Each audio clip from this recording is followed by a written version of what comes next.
What if the secret to, 5xing your business isn't about finding more customers, but actually firing 80% of the ones you already have? I mean, just saying that out loud feels wrong. It really does. I want you to just really sit with that for a second.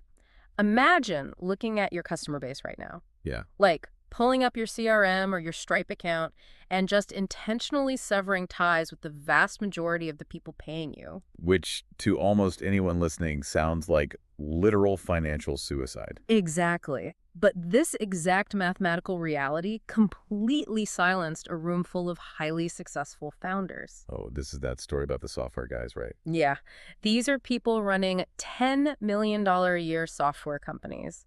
They were sitting there completely confident they had the whole growth game figured out. Right. They think they're at the top of the mountain. And then one single ruthless concept about customer selection just leveled the entire room. It is a terrifying prospect to consider, mainly because, well, we are conditioned from day one in the entrepreneurial world to just take money from absolutely anyone with a pulse. Anyone with an open wallet, yeah. Right. The prevailing culture is just growth at all costs, top line revenue above everything else. But when you look at the hard, unfeeling mathematics of the world's most profitable billion-dollar companies, they do the exact opposite. Yeah, they are aggressively, unapologetically exclusive. So welcome to this deep dive into the Lost Your First Avatar chapter from Alex Hormozi's $100 million series. This is such a crucial topic. It really is. Over the course of this conversation, you are going to learn a highly counterintuitive, data-driven framework for identifying and exclusively targeting your most valuable customers. And the reason this matters to you, whether you are like a freelancer, launching a startup, or running a mature company, is that understanding exactly who to sell to is the ultimate force multiplier. Right. It makes every other piece of your business exponentially more profitable. We should probably establish right away, though, that we are not talking about some fluffy, theoretical marketing exercise here. Oh, definitely not. This isn't about picking a cute niche. No, or creating a mood board for your ideal buyer. Yeah. This is a billion-dollar private equity strategy designed to maximize lifetime gross profit. And it requires a fundamental, sometimes uncomfortable rewiring of how you calculate the actual value of a human being entering your sales pipeline. Yeah, it really does. To grasp the gravity of this, we have to go back to that incredible story from 2019 that sets the stage for everything. Right. So the author, Alex Hormozi, is attending this highly exclusive mastermind conference, and he's feeling on top of the world. Because his software company at the time was pulling in, what, $1.7 million a month? Yeah, $1.7 million a month. That is massive cash flow. Seriously. He's sitting at what he describes as the cool kids table. Founders with over $10 million in annual recurring revenue, they have all this swagger. They feel like they have essentially won the game of business. Exactly. They had the metrics that most people strive for. But then the host of the event introduces the next speaker. And this individual isn't a motivational speaker, right? Or just another tech founder. No, he is a pricing and profit maximization specialist from Vista Equity Partners. Which, for context, Vista is one of the most dominant software private equity funds on the planet. Yeah, and the host casually mentions that this single executive is personally responsible for overseeing over $50 billion in sales. 50 billion. With a B. When you drop a number with a B in a room of people making millions, the atmosphere changes instantly. I bet. The author talks about feeling like an absolute minnow in that moment. All that swagger just vanished. And this Vista executive gets on stage and strips away all the romance of running a business. He just gets right down to the cold-blooded method his firm uses to acquire companies and completely explode their growth. It's essentially Pareto's principle, the 80-20 rule, but on absolute steroids. The mechanics of the Vista approach are fascinating because they strip out all the emotion. Right, like when a private equity firm of that size looks at a potential acquisition, they do not care about the company's brand colors. Or their mission statement. Or company culture. They go straight to the raw data of the existing customer base. They act like forensic accountants. Exactly. They isolate the specific cohort of customers who stay the longest and pay the highest margins, and that cohort becomes their entire universe. So they take those top-tier customers and they score them. Right. The highest scores go to the most objectively valuable clients. And the lowest scores go to the clients who complain the most, pay the least, and churn the fastest. So if the executives at Vista look at the broader market and see a massive untapped vein of those specific high-value customers, They just buy the company. But the real magic, the part that shocks most traditional founders, happens after the ink dries on the acquisition. Right, because they don't walk in and say, how do we serve everyone better? No, they look at the marketing channels that are funneling in the bottom 80% of customers, and they just systematically turn them off. They literally sever the pipelines. All the capital, all the ad spend, all the human energy that was being wasted on low-value customers is redirected. And double down exclusively on the channels bringing in the top 20%. Just think about the math on that for a That's second. wild. If 20% of your customers are generating 80% of your revenue, what happens to your company if you replace the bottom 80% of your roster with exact clones of your top 20%? You mathematically grow the business 5 times over. You achieve 5x growth without launching new product lines, without changing your core service, purely by changing who is swiping the credit card. But wait, hold on. Yeah. If I'm a young startup struggling to make payroll, or I run a local agency just trying to keep the lights on, cutting off 80% of my revenue streams tomorrow sounds like literal financial suicide. Right. How is that survivable in the real world? That is the exact psychological hurdle that prevents almost everyone from attempting this. It feels like you are lighting money on fire. Yeah, I mean, I would be terrified. But to answer your question, you do not burn the boats on day one if you are a fragile business. The execution strategy here is a disciplined, systematic transition. Okay, so you don't fire everyone on a random Tuesday and hope for the best. Exactly. Instead, you change the destination of your future acquisition budget. Ah, I see. Every new dollar you spend on marketing, every outbound email, every cold call is pointed strictly toward finding that top 20%. And as those high-value, high-margin clients begin to populate your roster, they naturally displace your financial reliance on the low-value ones. You essentially phase them out. You let the bad ones churn naturally, but you only replace them with giants. Precisely. It requires immense operational discipline because you are willingly sacrificing easy, short-term cash for massive long-term enterprise value. You might endure a temporary revenue plateau, or even a slight dip as you re-engineer the machine. But you are building the infrastructure for that 5x growth. Let's bring this down to a micro scale just to prove it works universally. Okay, let's do it. Imagine a freelance graphic designer. They have 20 clients. 16 of those clients are nightmare local businesses who argue over $50 invoices. Ugh, the worst. They demand endless revisions and take up 90% of the designer's inbox. Right.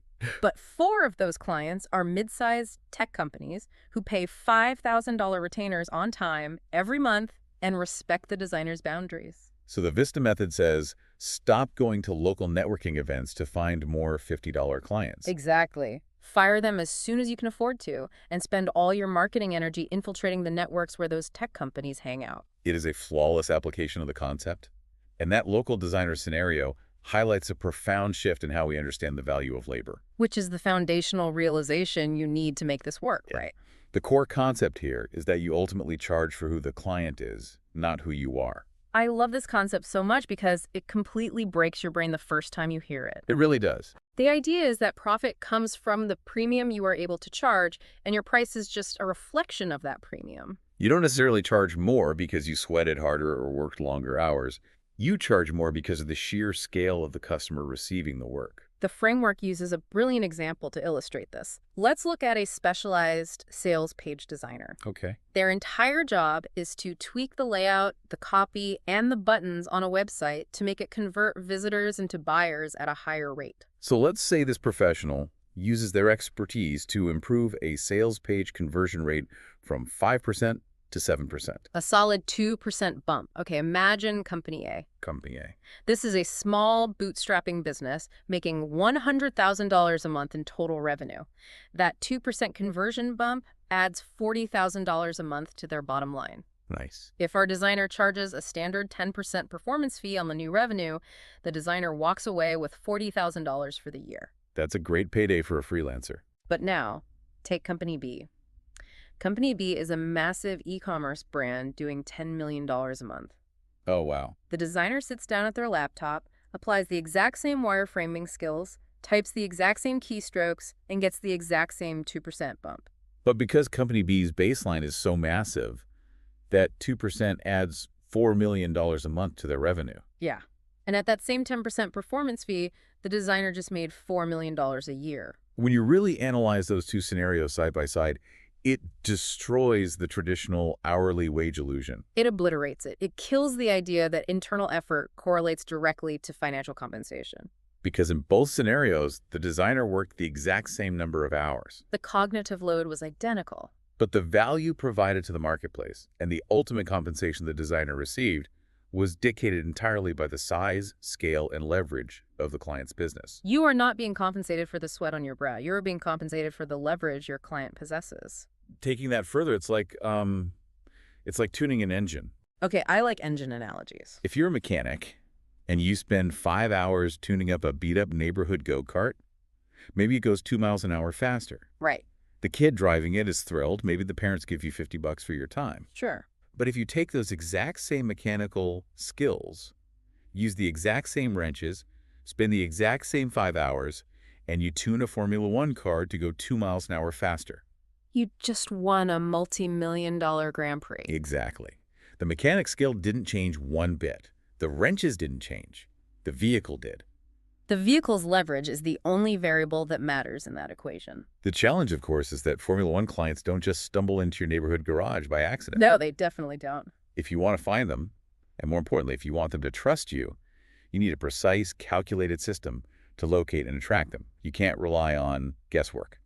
So if charging for who the client is changes the math so drastically, the obvious question is, how do we actually find those F1 clients without just guessing?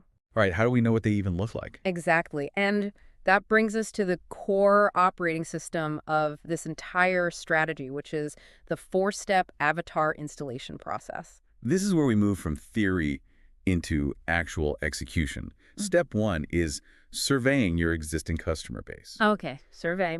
And the data you need to extract falls into 4 highly specific categories. What's the first one? First, you have demographics. This is the standard data, age, gender, geographic location. Right, the usual stuff. But you also need the slightly more invasive details, like their political leanings, whether they are married, single, or divorced, their educational background. Okay, what's the second category? Second, you need business stats. This moves beyond the personal. What is their gross revenue? What are their profit margins? How many full-time employees do they have? Exactly. What is their current churn rate?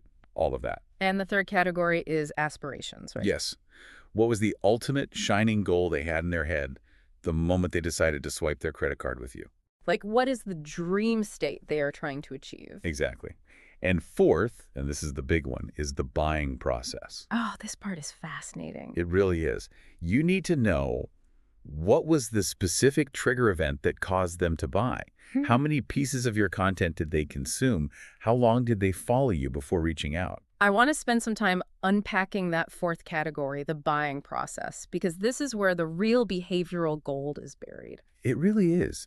Knowing that your ideal client is, say, a 35-year-old married woman is helpful for setting up Facebook ad targeting. Sure.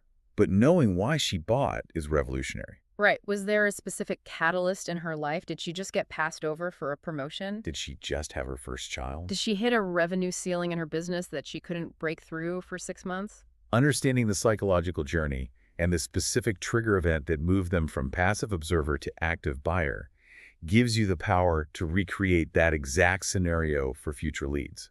Think about a trigger event in the context of something simple, like buying a mattress. Okay. If you survey your buyers and find out they bought a mattress because they just moved into a new house, that's one type of marketing. Right. You partner with real estate agents or moving companies. Exactly. But if you find out your top 20% of buyers bought because they have chronic lower back pain that finally got so bad they couldn't sleep, your entire marketing message changes. you stop talking about thread counts and start talking about spinal alignment and pain relief. The trigger event dictates the entire conversation. Exactly.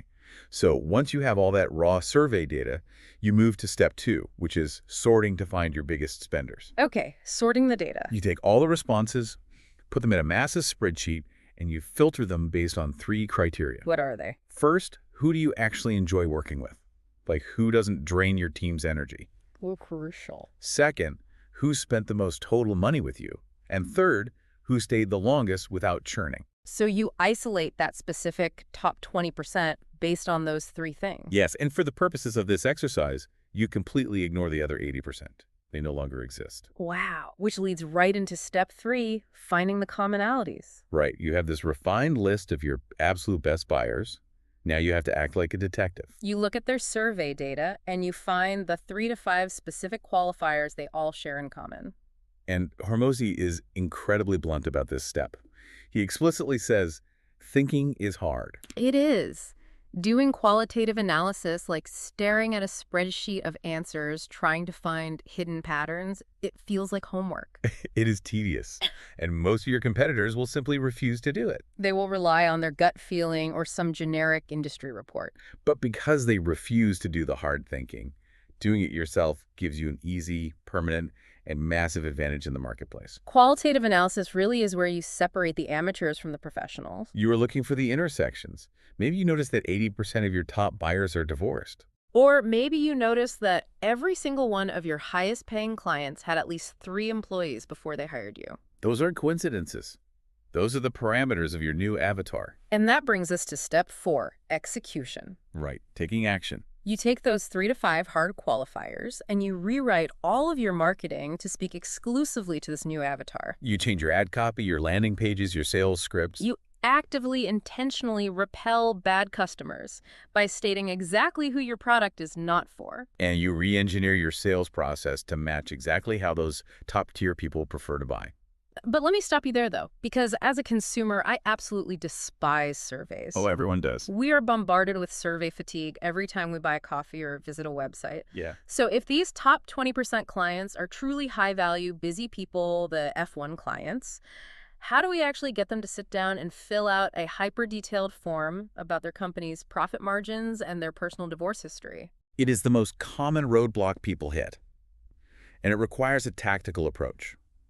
You cannot just blast out an automated email with a blind link and hope for a 20% conversion rate. Right, they'll just delete it. High-value people guard their time. Yeah. You have to orchestrate the survey collection. So how do you orchestrate it? Well, if you do live events, you do it there, where they are a captive audience, Yeah. and you can explain the value of the data.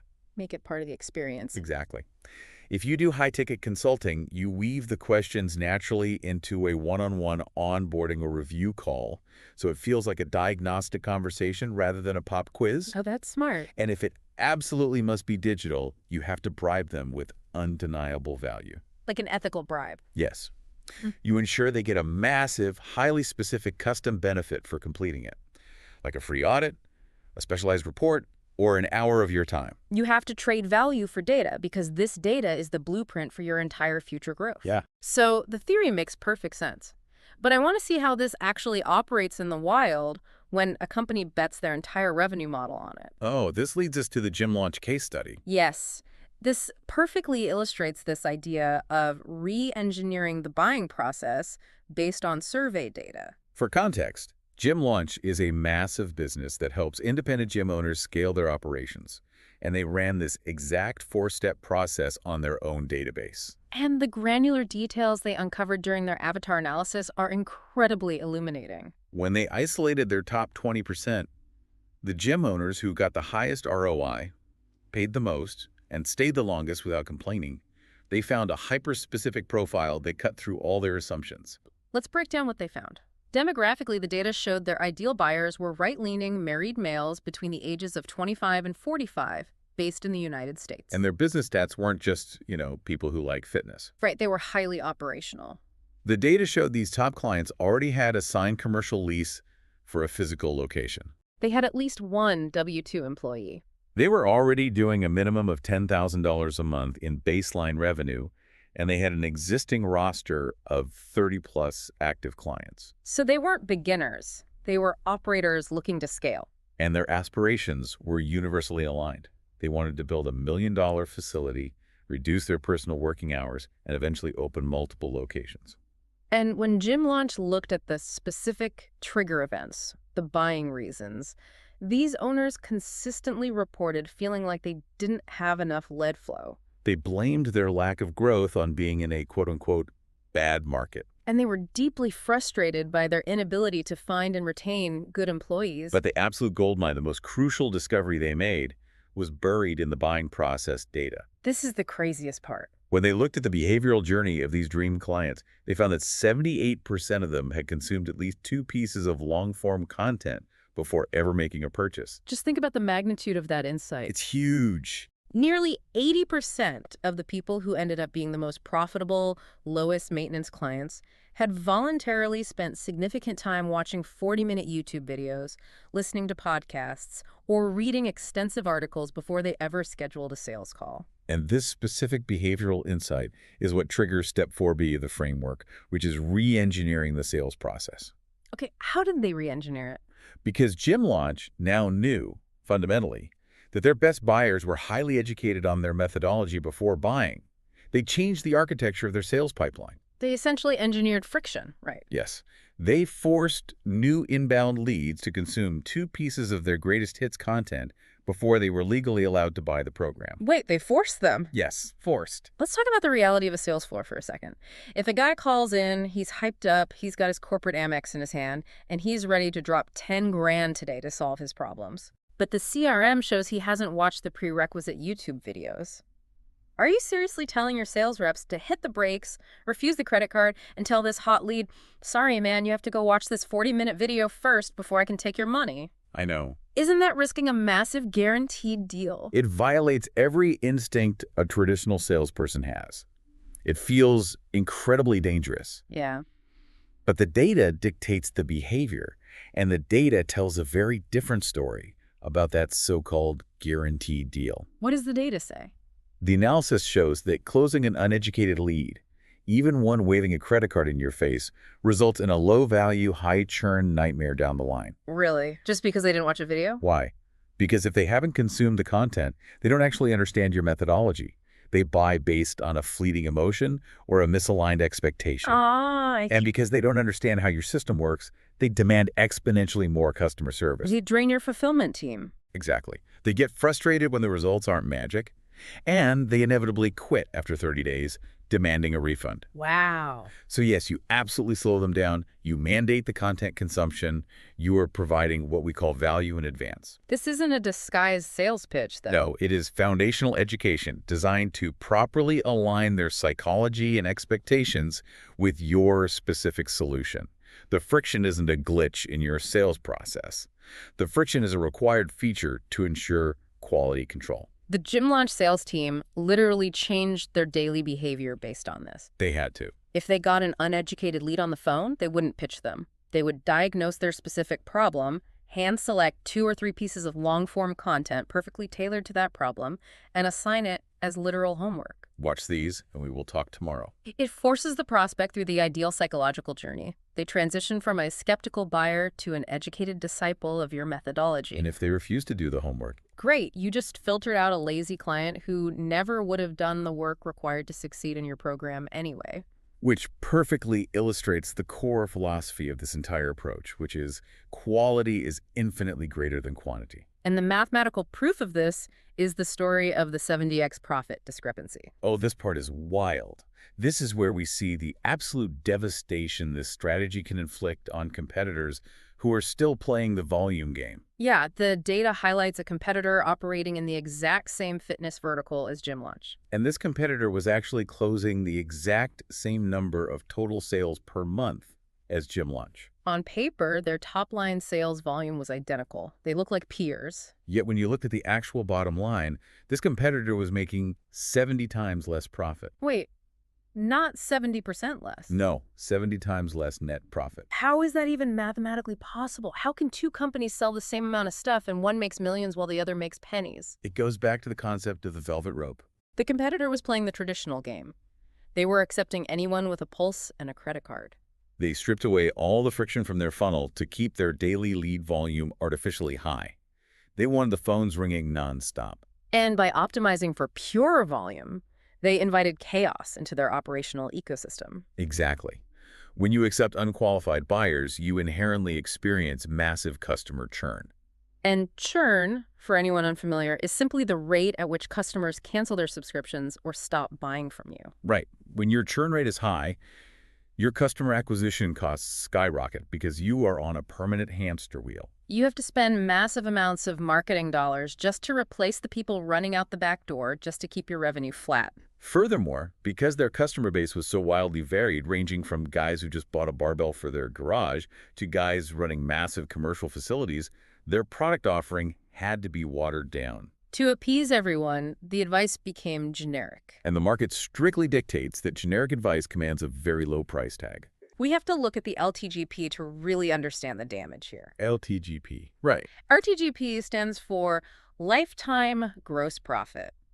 It's the total amount of money a customer brings into your business minus the direct costs of fulfilling their service over the entire time they stay with you. So the competitor's average LTGP was around $6,000 to $8,000 per customer. They would pay a couple thousand to acquire them, make a few thousand in profit, and then the client would quit. But Jim launches LTGP because they heavily filtered their clients and only accepted established operators who stayed for years, was over $45,000 per customer. 45,000 versus 6 to 8,000. Yeah. When you remove the qualification steps, your daily lead volume might go up, making your dashboard look exciting, but the actual money you take home to your family plummets. This dynamic exposes the intense emotional panic that marketers and founders experience during this transition. Oh, the panic is real. When a founder implements these friction steps, like forcing a video view, requiring a minimum revenue threshold, or mandating a specific software stack, the immediate terrifying result is that lead flow drops. The phone stops ringing as much. And small, inexperienced entrepreneurs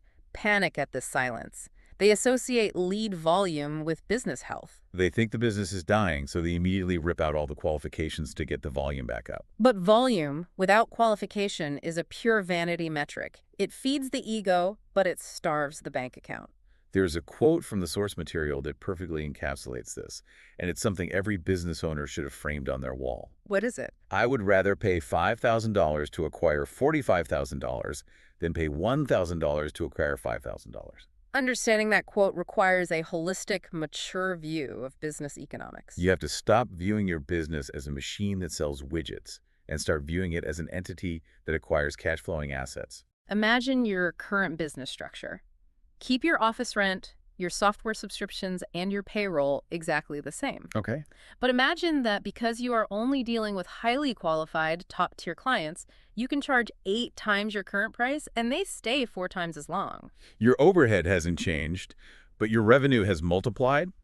The profit margins don't just improve incrementally, they become breathtaking. It's exactly like the dynamic of a bouncer at an exclusive nightclub. I like this analogy. If management decides to take the velvet rope away and let everyone in, sure, the club fills up instantly. The capacity metrics look great on paper. Right, line around the block. But the reality inside is a nightmare.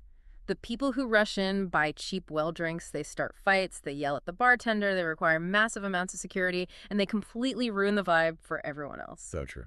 But if you keep the velvet rope up, make people wait, enforce a strict dress code, and filter out the chaos, you let in far fewer people. The club might look a little empty early on. But the people you do let in buy $5,000 bottle service, they tip the staff well, they don't cause trouble, and they stay all night. The velvet rope is the friction in your sales process. It isn't there to annoy people. It is there to protect the delicate ecosystem of your business. It protects your team's time and your company's profitability. But let's address the elephant in the room here. Let's do it. What if you are listening to this and you're thinking, this is a fantastic strategy for a massive company with years of data, but I am just starting out? I don't have an established business yet. Right. I don't have a top 20% to survey because I currently have 0 clients. This brings us to the no customer paradox and the ultimate destination of this strategy, the infinite buyer. The no customer paradox is the classic beginner's dilemma, and it can feel paralyzing. But the solution is highly practical and surprisingly simple. You start with what you already intimately know. If you have no customer data to analyze, you leverage the inside knowledge you have gained from your own life. This could be from your past corporate jobs, your family's business background, or even highly specific hobbies you've obsessed over for years. Instead of trying to launch a generic service for everyone, you create an incredibly narrow, highly specific target avatar based purely on who you possess the most specific, localized knowledge to help. Hormozi points out a fascinating dynamic in the venture capital world that backs this up. Venture capitalists almost exclusively invest their millions into founders who have deep past industry experience. They rarely fund the naive visionary with no background in the field. Why? Because deep, nuanced operational knowledge takes years to acquire. If you spend 10 years working as an office manager in a dental practice, you know exactly how they manage inventory, how they handle insurance claims, and what frustrates the dentist the most. If you launch a software or a consulting service aimed exclusively at dental practices, that inside knowledge is an immediate, unfair, competitive advantage over a generic software developer who just thinks dentists have money. You use that inside advantage to acquire your first handful of clients. You deliver outsized value because you understand their specific language. And then, once you have a roster of 10 or 20 clients, you run the avatar survey process we just discussed to refine it even further. Starting with high-value targets you already understand naturally introduces the final, most lucrative concept in this framework, the infinite buyer. The infinite buyer. When we talk about changing who you sell to, we have to look at how Wall Street and major financial institutions value different types of companies. There is a reason why enterprise software companies, companies that sell massive, complex solutions to Fortune 500 corporations rather than $50 subscriptions to everyday consumers, consistently receive wildly higher valuation multiples on their EBIT. For those who might not track Wall Street jargon, an EBITDA multiple essentially determines how much a company is worth if you want to sell it. Right. A consumer business might sell for 3 times its annual profit. An enterprise business might sell for 10 or 15 times its annual profit. They are valued exponentially higher because they inherently have better, safer customers. Enterprise clients have massive allocated budgets. They have dedicated legal and implementation teams. Surprisingly, they're often easier to deal with because the executives aren't spending their own personal money. They're spending corporate budgets. But most importantly, enterprise clients exhibit continuous, reliable purchasing behavior. They don't just buy a course once and disappear. They subscribe to your service forever because it becomes integrated into their daily operations. The math of the infinite buyer is staggering. If you build a business serving people who have endless budgets and ongoing complex problems, your lifetime gross profit per customer approaches infinity. You don't have to keep hunting for new clients every month because the ones you have never stop paying you. Which raises a really interesting strategic question for anyone building a business. What's that? Is it better to build a highly addictive, sticky product that forces average, everyday consumers to keep buying on a loop? Or is it better to just abandon the consumer market entirely and find people who naturally have massive corporate budgets to buy forever? It is the ultimate strategic crossroads. Both paths can absolutely generate immense wealth. I mean, there are billion-dollar consumer companies. Sure. However, the specific philosophy we are analyzing today argues strongly that finding people with deeper pockets and bigger, more expensive problems is the path of least resistance to massive, high-margin profitability. Weeding out the bottom feeders up front and exclusively targeting people who possess high leverage fundamentally shifts the entire financial valuation of your company. It is a cheat code. You are playing the same game, but on a board where the prize money is multiplied by 100. Let's bring all of these concepts together and synthesize exactly what we've unpacked today. We've covered a tremendous amount of ground. We really have. We started with the ruthlessness of the Vista method, the private equity strategy of literally pruning away the bottom 80% of your customer base and shutting off the marketing channels that attract them. We explored the Formula One mechanic analogy, proving that you ultimately charge for the leverage of the client, not the hours you spend working. We walked step by step through the 4-part avatar survey process, gathering the demographics, the business stats, the aspirations, and most importantly, identifying the specific trigger events in the buying process. We analyzed the gym launch case study, showing how they engineered friction by forcing long-form content consumption to weed out uneducated, high-churn leads. We proved the math of the velvet rope, how accepting fewer highly qualified people can result in 70 times more profit because of the impact on lifetime gross profit. And finally, we addressed the beginner's paradox by leveraging inside knowledge to eventually hunt the infinite buyer in the enterprise space. If we distill all of this complexity into one clear, actionable insight, it is this. Growing a sustainable, highly profitable business is not a volume game. It is a precision game. By doing the difficult, unglamorous, often tedious work of surveying your current customers, doing the qualitative analysis to find their commonalities, filtering out the noise, and intentionally adding friction to your sales process. You are not merely tweaking a marketing campaign. You are fundamentally altering your profit margins at the atomic level. You are building a machine that repels headaches and attracts wealth. That is the ultimate realization of this framework. Yeah. You can charge exponentially more money and experience exponentially less stress simply by changing who your customer is, rather than trying to change who you are. So, what is the practical application for you listening right now? Your assignment is to export your customer list today. Look at the data. Find the leading indicators of your top 20%. Discover their trigger events. And then you have to find the courage to rewrite your messaging to actively and unapologetically repel everyone else. I want to leave you with a final provocative thought experiment to chew on. We opened this deep dive by talking about the sheer terror of firing 80% of your customers. Right. But I want you to flip that fear on its head and look at the opportunity cost. If you are forced, by law, to fire 80% of your lowest performing, most demanding, lowest paying clients tomorrow. How much mental space, how much free time, and how many operational resources would you suddenly have available to go out into the market and find just one more Formula One client? The space you create by letting go of the bad is the exact space required for the extraordinary to enter. It is addition by subtraction. So true. And now that we know exactly who we're looking for and we have our velvet rope securely in place, the next logical question is, how do we actually get these high-value people to notice us? How do we ethically bribe them to come to us instead of our competitors? We will uncover the exact mechanics of how to do that in our next deep dive. So, back in 2012, behavioral economist Dan O'Reilly and his team ran this, well, it was this little experiment that basically completely broke our entire understanding of human logic. Oh, I love this study. It's classic. Greg, it's so good. So they set up a booth and they offered people walking by a choice between two different chocolates. On one side, you've got this luxury Lindt truffle, and it's priced at 15 cents. Which, I mean, that's a massive bargain for premium chocolate. Yeah, you never see that cheap. Exactly. And on the other side, you have just a standard run-of-the-mill Hershey's Kiss, and that one is priced at a single penny. So, given the choice, the vast majority of people did what you'd expect. They behaved completely rationally. Right, because they looked at the value proposition. They realized a Lindt truffle is worth way more than 15 cents. Yeah, they were maximizing their return on investment. Basically, yeah. A simple calculation of value. But then, and this is where it gets crazy, the researchers made one tiny adjustment. They dropped the price of both chocolates by exactly 1 single cent. Just 1 cent. Just 1 cent. So the Lindt truffle went from 15 cents to 14 cents. Still an amazing deal.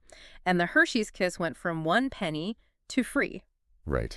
And the thing to remember here is that the price difference between the two chocolates remained exactly the same. It was a 14-cent gap in both scenarios. The math didn't change at all. But human rationality completely collapsed. I mean, suddenly 9 times more people abandoned that luxury truffle and chose the free Hershey's Kiss. It's so fascinating. And, we are going to really unpack the psychological gravity of that choice today. Yeah. Because we are plunging into a highly strategic section of the source material that is focused entirely on the architecture of attraction. Yes, exactly. Today, you're going to learn the strategic differences between premium, free, and discount promotional wrappers. We're going to explore exactly how choosing the right wrapper generates this undeniable demand that basically bypasses the logical brain entirely, just like the chocolate study.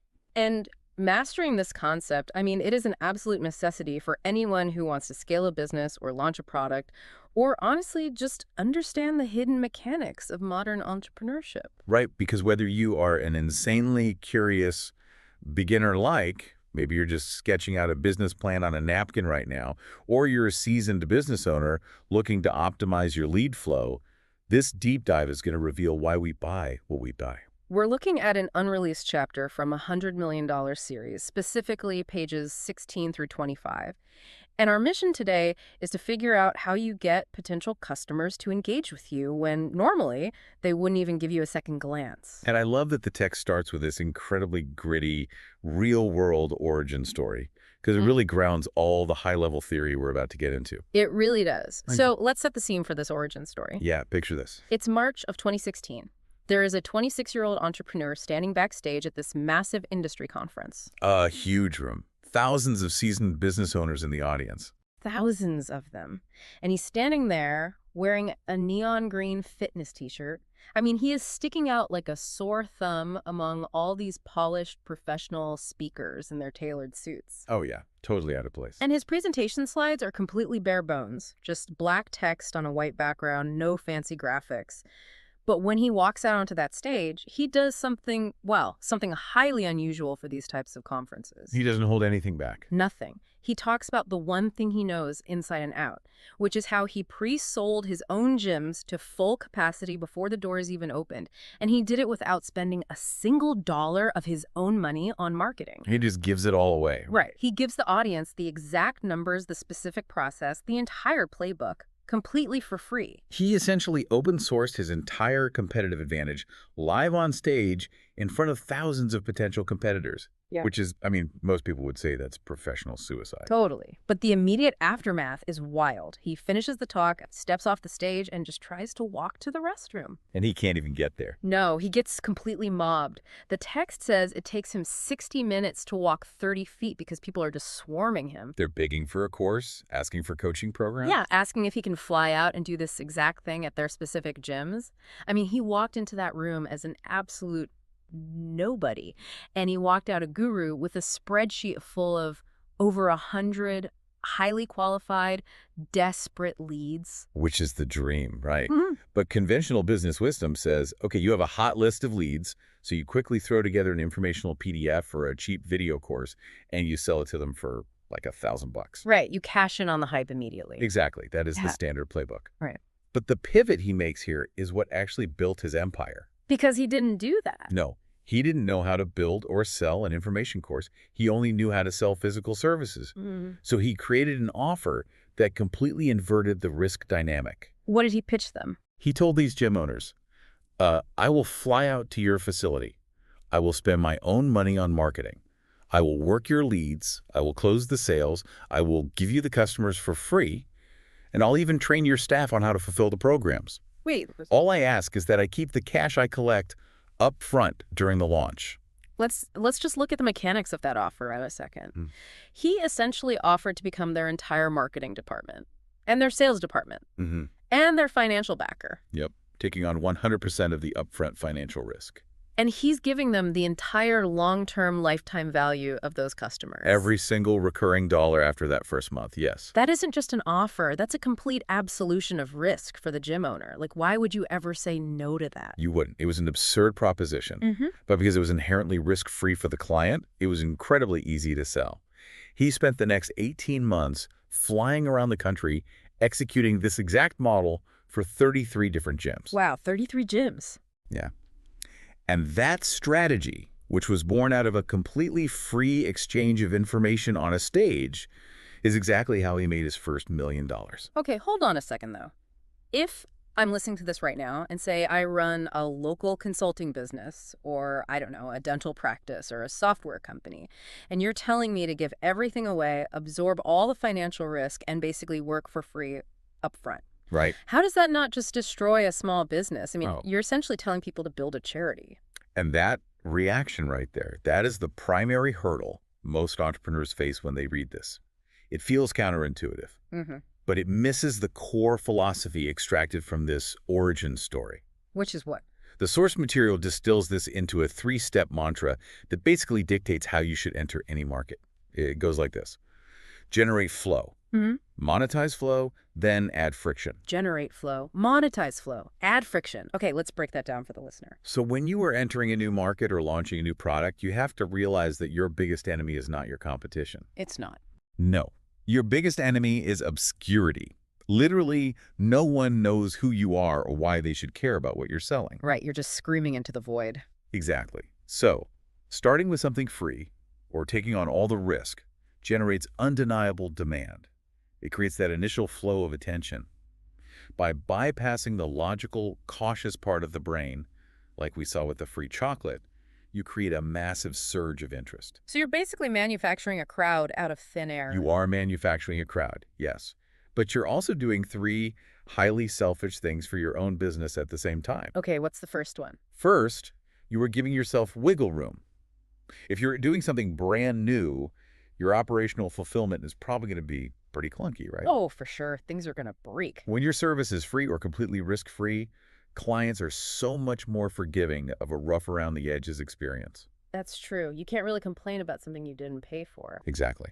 Second, it allows you to rapidly gather powerful case studies and testimonials, and those are the currency you need for future premium sales. Okay, and the third. Third, by getting those initial high-volume reps in, you build your own internal conviction.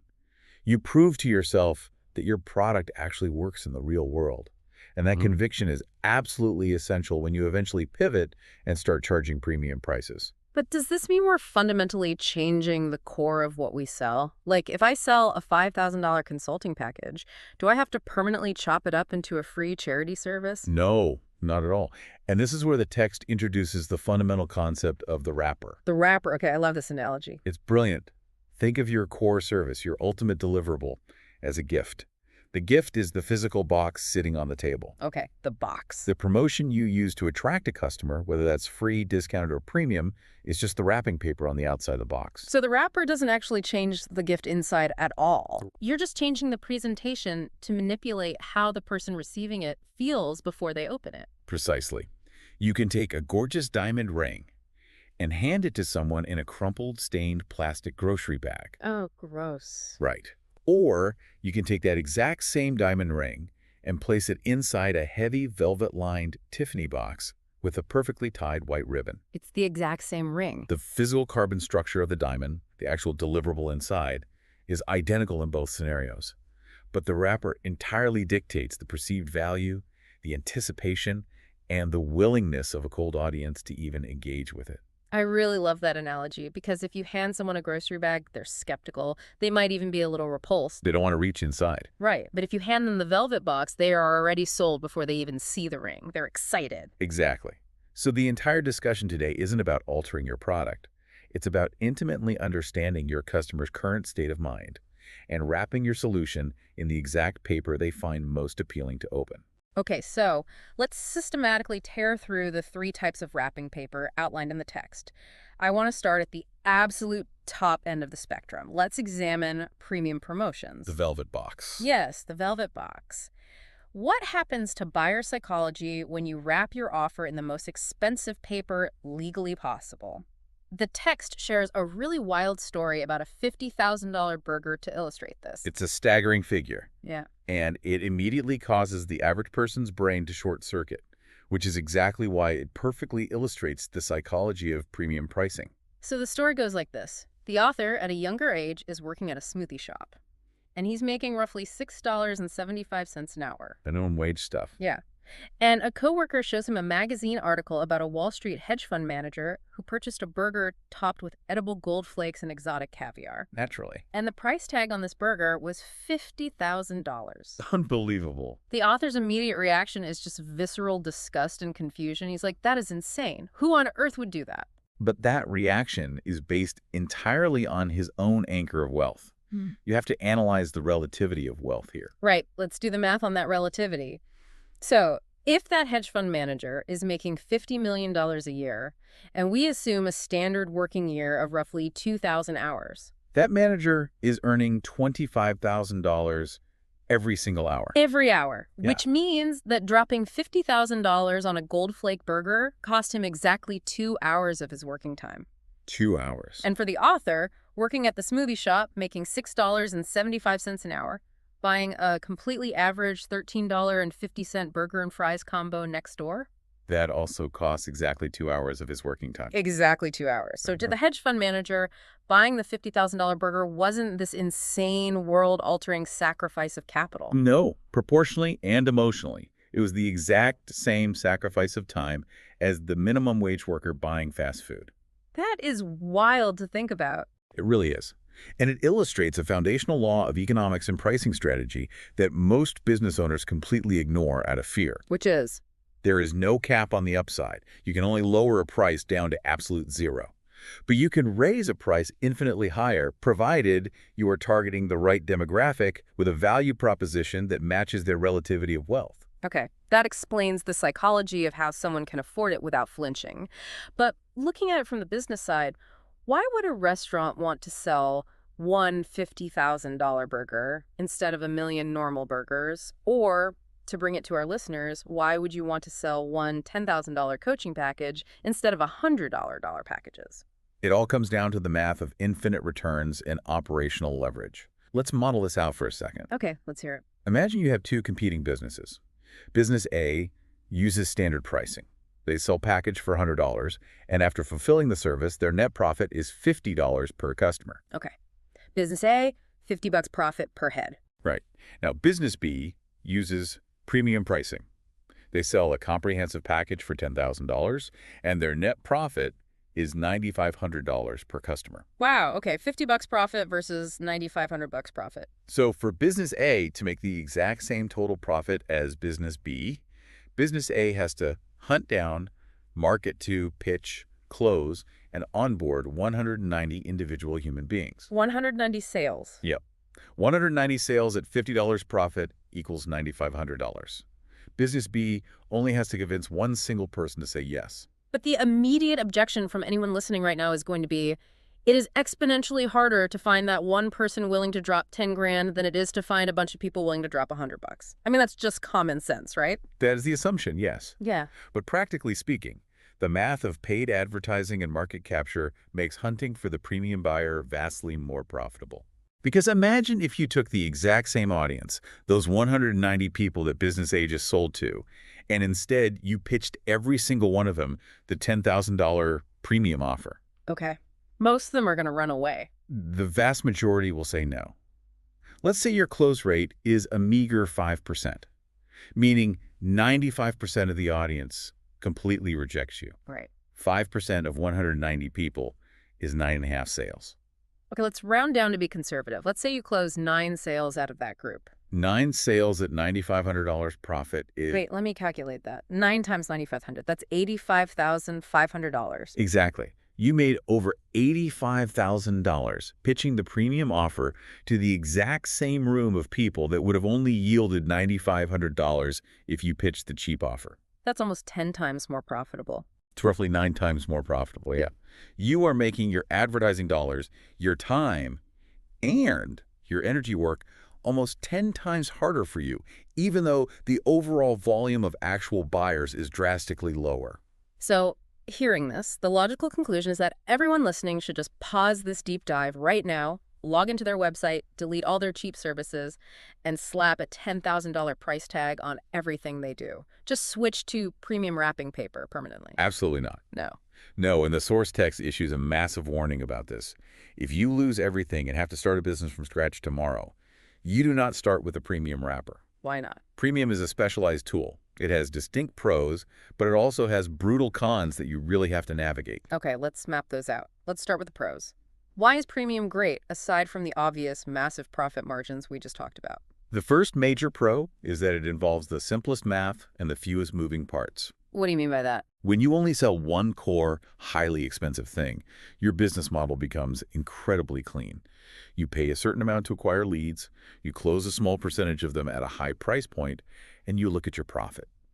You do not have to engineer 20 different low-ticket funnels or complex email sequences or intricate upsells and downsells just to squeeze a tiny profit out of a customer. It's just streamlined. You sell one thing to a few people. Done. Exactly. Yeah. What is the second pro? The second pro is the drastic reduction in what the text calls operational drag. Operational drag. Define that for us. Operational drag is the friction of actually running your business after the sale is made. Fulfillment. Right. It's the customer support emails, the refund requests, the onboarding calls, the complaint management. If you run Business A, you have 190 different personalities to manage. 190 people who might forget their password. 190 people who might complain. That sounds like a nightmare. It is. But if you run Business B, you have one client. You are pampering one person. You are skimming the absolute cream off the top of the market. And historically, the people who pay premium prices are the most committed, the most compliant, and the easiest to work with. You know, it reminds me of that old agency cliche. The client who pays you $500 a month will micromanage your every move and complain daily, while the client who pays you $50,000 a month will just check in once a quarter and tell you you're doing great. It's so true. You are essentially buying your way out of customer service headaches by charging a premium. Okay, so that's two pros. What's the third? The third pro of premium is transparent intentions. Transparent intentions. Yeah, when you run a premium offer, there are no gimmicks. There is no bait and switch. You aren't tricking them into some convoluted funnel. The prospect knows they're sitting down to be sold a high-ticket item. Right. Everyone's cards are on the table. Exactly. It is a completely honest transaction that comes down to one simple question. Do they believe your solution can solve their pain? And do they perceive the value to be higher than the price? Okay, so high profit, streamlined operations, honest sales. This sounds like an absolute utopia. It does. What is the catch? Why shouldn't a beginner start here? The cons are significant. The first major con is that premium has the highest cost per lead in the marketplace. So it's expensive to even get a conversation. It costs a tremendous amount of upfront capital just to get the engine moving. Because your offer is so expensive, it appeals to a very narrow, highly skeptical slice of the audience. Therefore, it is the least efficient way to capture a marketplace. You have to sift through a lot of dirt to find the gold. Exactly. You need to pump massive volume, meaning you have to spend thousands of dollars showing your ads to a huge number of eyeballs just to find the few people willing to raise their hand for a high-ticket conversation. So if you don't have deep pockets or an existing cash flow, you will literally burn through your runway and go bankrupt before you ever even figure out your sales process. You cannot afford the learning curve. Precisely. You will run out of money before you find your buyers. Yeah. And that leads directly into the second major con. The skill requirement is astronomically high. Skill requirement for sales. For sales and marketing. Oh. You cannot be average at marketing and sell a $10,000 package. You have to be an elite copywriter. You cannot just use generic, lazy language. You have to intimately understand your customer's deepest, darkest fears and desires. The text gives a really great example of this nuance. Instead of writing generic copy like, "Are you tired of working hard in your business?" which, let's be honest, sounds like every other ad on the internet. Oh, yeah, totally ignorable. Right. But instead, you have to know their daily reality well enough to say, "Are you tired of cleaning the bathrooms yet again because your staff didn't show up?" That's the difference. Specificity is the blade of premium copy. If you are asking someone to part with $10,000, they have to feel like you are reading their diary. They have to feel completely understood on a visceral level. Wow. Yeah. And beyond elite copywriting, you need elite, high-pressure sales skills. This is a traditional high-ticket consultative sale. You don't have the luxury of offering a cheap trial to push someone who is on the fence over the edge. You have to close them right then and there. Right. You have to rely entirely on an absolutely irresistible core offer packed with risk-reversing guarantees and your own ability to handle complex objections live on a call. So synthesizing this for you, the listener, premium wrapping paper is the end goal. It is the holy grail for maximizing profit and minimizing the operational nightmare of managing hundreds of cheap clients. But it should absolutely not be your starting point if you lack cash flow, elite sales skills, or deep, intimate market knowledge. It's a wrapper best utilized after you have proven your results, after you've gathered undeniable case studies and built your war chest of capital using cheaper, faster wrappers. Exactly, which requires us to swing the pendulum all the way over to the opposite extreme. Yes. Let's leave the $50,000 burger behind for a minute and look at the absolute bottom of the pricing spectrum. Free promotions. This is where it gets fun. Here is where the psychology gets truly fascinating. Because earlier we talked about the logic of infinite returns with premium pricing, but the text aggressively argues that free is actually the most powerful offer of all time. It is. Let's go back to that Dan O'Reilly chocolate study we talked about in the hook. Why does the human brain abandon a highly rational 14-cent discount on a luxury item for a cheap, free piece of chocolate? Because the concept of free exerts this magical, almost gravitational pull on the human brain. It taps into a cognitive bias known as the zero price effect. The zero price effect. Right. When something has a price, even if it's just one single penny, the brain has to perform a risk analysis. It has to ask, is this penny worth it? Do I really want this? What if it's bad? There's friction there. Exactly. But the moment the price drops to zero, the brain perceives zero downside. The fear of loss is completely eliminated. Free is the ultimate undeniable manifestation of value in advance. The friction of decision-making just completely evaporates. It vanishes. And if you look at the landscape of modern business, the most massive, world-dominating tech monopolies were built entirely on the back of free front-end wrappers. Think about Facebook's original pitch. Free to sign up and always will be. Right, or Uber. Uber built its initial critical mass by giving away a free first ride. Dropbox exploded its user base by offering free cloud storage. Spotify gave away free music streaming. They all utilize free front ends because it yields the highest lead volume and the lowest lead acquisition cost of any strategy in existence. You get the absolute maximum number of people raising their hands for the absolute least amount of money per person. Okay, I have to push back hard on this. Go for it. It's easy for a venture-backed tech company with, billions in funding to give things away for free. But I'm putting myself in the shoes of the listener right now. Let's say I run a local contracting business or a boutique marketing agency or a brick-and-mortar retail shop. If I give my time or my services away for free, I am going to be drowning in tire kickers. Oh, the tire kickers argument. Yes. You are essentially telling me to fill my sales pipeline with broke people and freebie seekers who have absolutely zero intention of ever pulling out their wallets.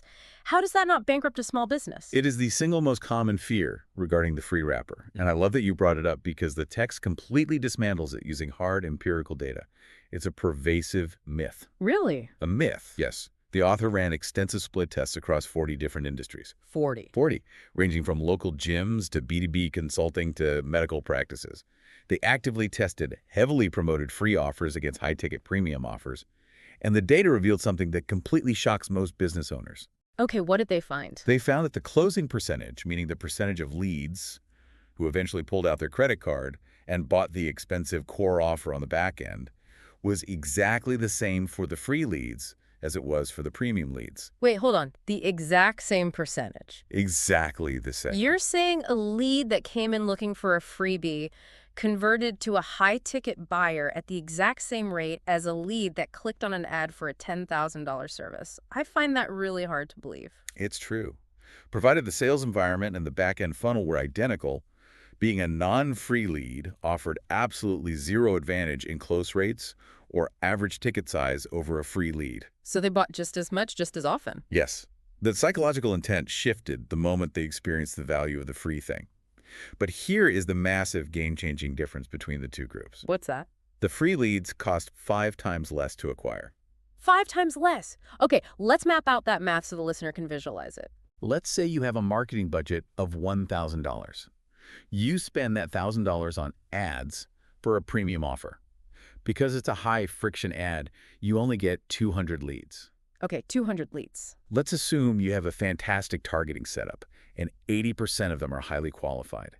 That leaves you with 160 qualified people to pitch your core offer to. Okay, 160 qualified leads for $1,000. Not bad. Now, let's take that same $1,000 and run ads for a free offer. Because the zero price effect eliminates friction, you get a massive surge of clicks. You get 500 leads instead of 200. Wow, okay. Now, let's validate your fear.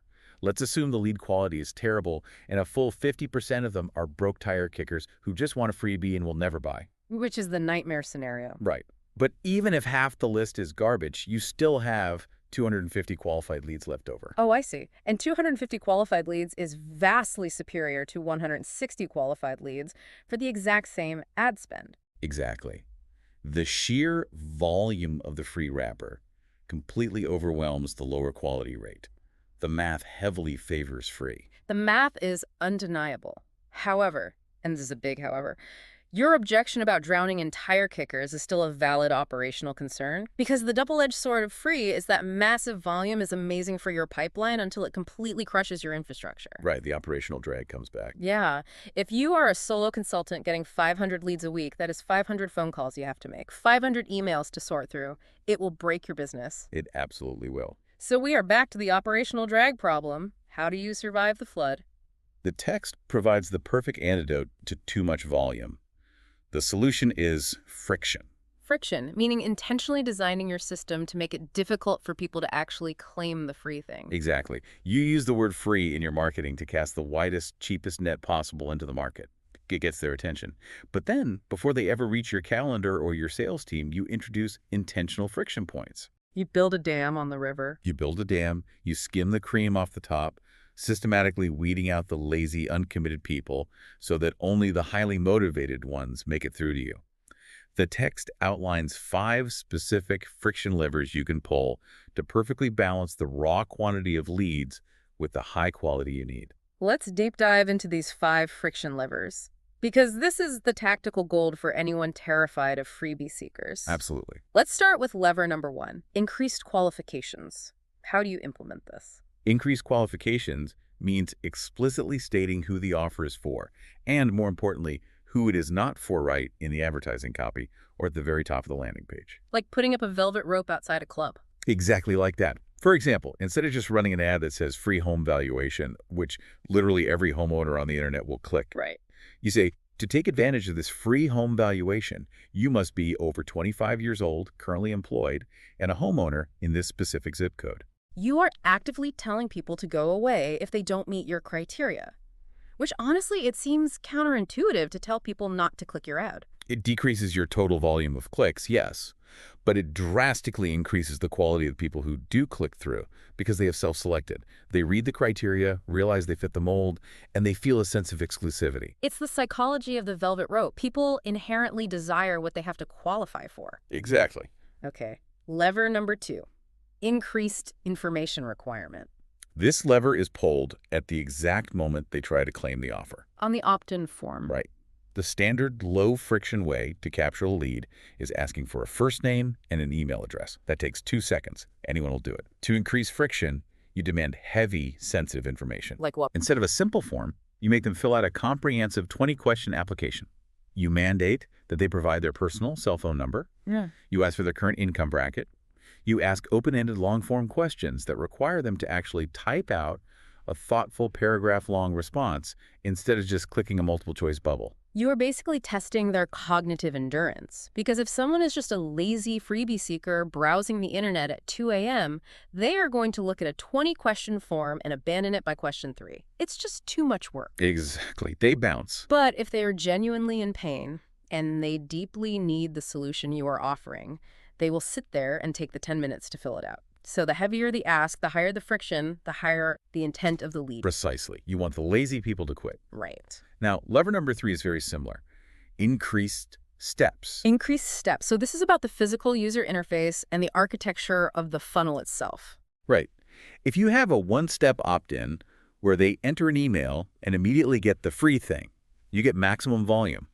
But to add friction, you make them click through a gauntlet of 5 different pages. A gauntlet. Yeah. First, they enter their email. Then they are redirected to a second page where they have to watch a short video. Then they have to click to a third page to fill out a demographic survey. Then a fourth page to certify their intent. And finally, on 5th page, they get access to your calendar to schedule a call. It's an obstacle course for intent. You are intentionally breaking their momentum to see if they will keep going. Every single page load acts as a filter. Right, because you will lose 20% of the crowd at every single click. But the handful of people who finally make it to the calendar are highly, highly invested in solving their problem. They've proven their compliance before you even speak to them. That's powerful. It is. Now, lever number 4 is arguably the most powerful for building trust. Forced consumption. I love the mechanics of this one. Forced consumption. How does this work, especially if you are buying cheap traffic? Forced consumption is brilliant for indoctrinating cold traffic. You force the prospect to consume your educational or sales material before they are physically allowed to take any further action. Okay, give me an example. Let's say you send them from a Facebook ad to a landing page. But there is no buy now button. There is no form to fill out. There's only a 40-minute video playing on the screen. And the button they need to click to proceed literally does not exist in the HTML code of the page until they've watched 35 minutes of that video. The code delays the button from even appearing. That is ruthless user design. You are holding the action hostage. It is ruthless, but the psychological payoff is massive. It guarantees that anyone who eventually books a call with you has been thoroughly pre-indoctrinated. Yeah, they've basically hung out with you for almost an hour. Exactly. They have spent almost an hour in a parasocial relationship with you, listening to your philosophy, understanding your unique value proposition, and having their core objections dismantled. By the time they get on the phone with your sales team, half the selling is already done. They feel like they already know you. It completely flips the dynamic of a sales call. Instead of the salesperson having to prove the value from scratch, the prospect gets on the call already convinced, just asking how to start. Exactly. And finally, lever number 5, advertisement length. This is a close cousin to forced consumption, but it's applied at the very top of the funnel. Instead of running a snappy, highly edited 30-second ad on YouTube or Facebook to get quick clicks, Which is what everyone tells you to do. right. Instead of that, you run a massive 2-hour-long educational seminar as the ad itself. The sheer time commitment required to sit through a 2-hour ad adds massive friction. You are filtering the audience by their attention span, because the vast majority of people will skip a 2-hour ad after 5 seconds. Oh, you will get incredibly low click-through rates? Yeah. But the psychology of the person who actually watches an hour of your content and then clicks the link to learn more. Those clicks are worth their weight in gold. That person isn't a cold lead. They are a raving fan before they even hit your website. So, synthesizing this for you, do not be afraid of using the word free in your marketing. It is a superpower for dropping your acquisition costs. Use the free wrapper to cast the widest net possible. But, and this is crucial, do not let that raw, unfiltered volume hit your calendar or your sales team. Never. Think of it like a bouncer at an exclusive nightclub. The neon free entry sign gets the massive crowd to line up around the block. But the velvet rope, the dress code, the ID check, those are your friction levers.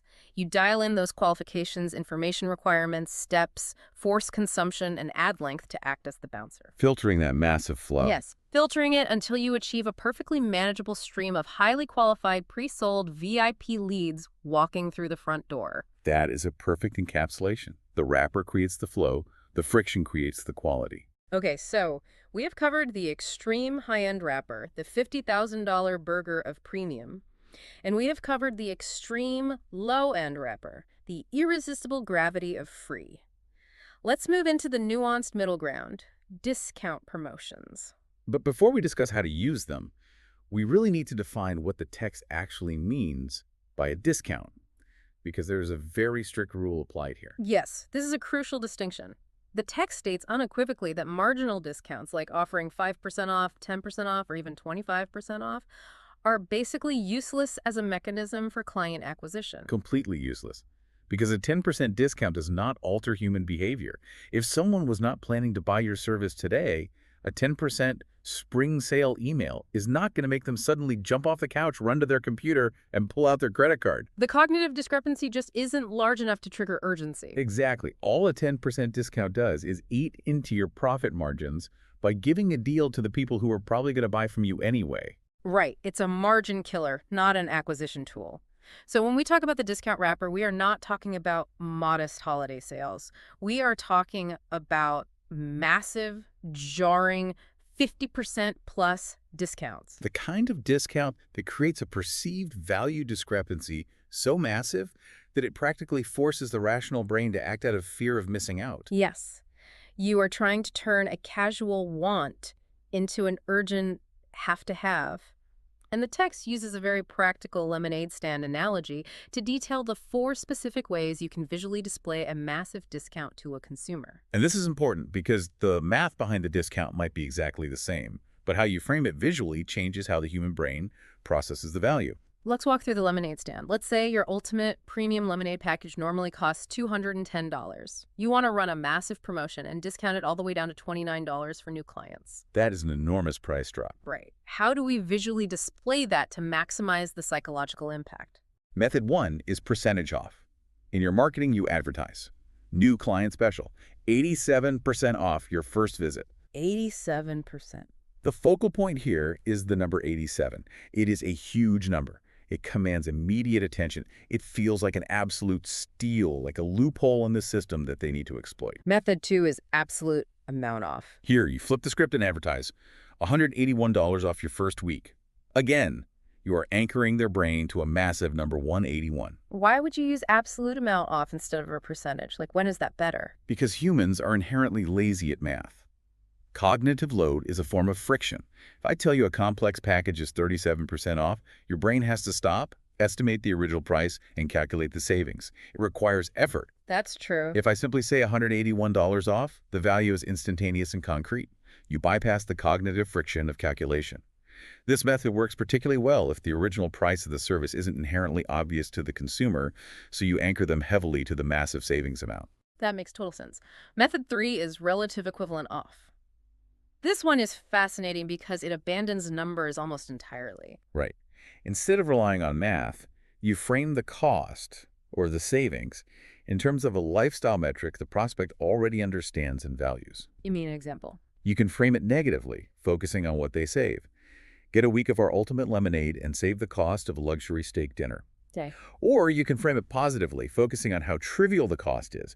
Get a week of our ultimate lemonade for less than the cost of taking your coworker out to lunch. You are contextualizing the price. You are removing it from the vacuum of business pricing and placing it into their daily spending habits to make the cost feel trivial and manageable. Exactly. And finally, method 4, simply the discounted price. You strip away all the complex framing and just advertise. $29 new client special. But the text notes a very, very important caveat for this specific display method. What's the caveat? Simply stating, the discounted price only works for highly commoditized, well-understood markets where the normal retail price is already obvious to everyone. Like a chiropractor or a massage therapist, people generally know that a standard massage costs somewhere around $100. So if they scroll past an ad that says $29 new client massage, they don't need you to tell them it's a discount. They instantly calculate the massive savings in their head. Right. But if you are selling a bespoke B2B software consulting package, no one on earth knows what that normally costs. So advertising a $29 consultation doesn't mean anything. Without context, $29 might actually seem expensive. Exactly. You have to match the display method to your market's baseline awareness. Spot on. Okay, I have to play devil's advocate here with the discount wrapper. Go for it. Let's say I choose the percentage method and run an 87% discount. Am I not just giving away the farm? I mean, look at major retail brands that run perpetual sales. Nobody ever buys retail from them anymore. Consumers are smart. If you discount heavily, aren't you training your customers to become bargain hunters who only ever engage with your brand when you slash prices? That is a very real, very dangerous trap, and it absolutely happens if you discount the wrong thing. The wrong thing. The golden rule from the text regarding discounts is this. You never, ever discount your core offer. Never. Never. If your primary business is a 12-month, $5,000 coaching program, you never put that program on sale. You protect the integrity of your core pricing at all costs. So if I can't discount the thing I actually want to sell them, what am I discounting? You splinter off a tiny, highly valuable piece of your core offer, and you heavily discount that.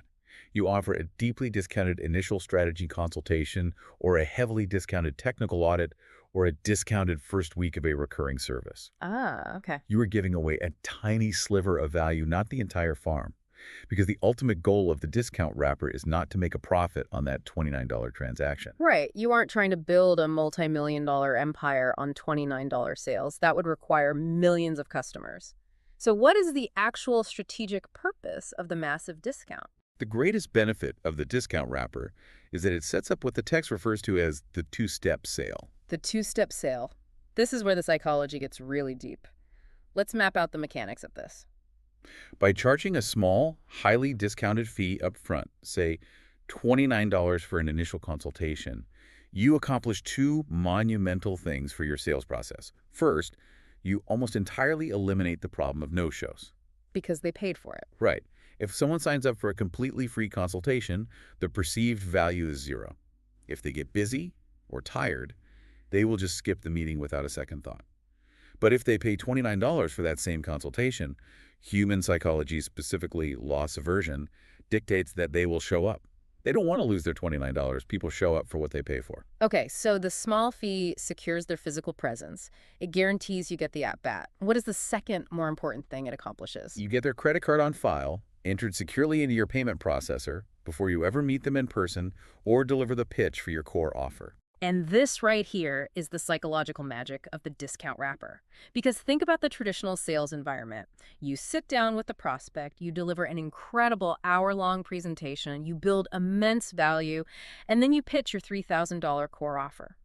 What is the number one most common friction-filled objection a salesperson hears? Oh, I left my wallet out in the car. Or, I need to check with my spouse. Let me call you back tomorrow with my card number. Exactly. It is the physical friction of the transaction. The psychological anxiety of reaching into a pocket, pulling out a piece of plastic, and reading numbers out loud is a massive barrier to a closed deal.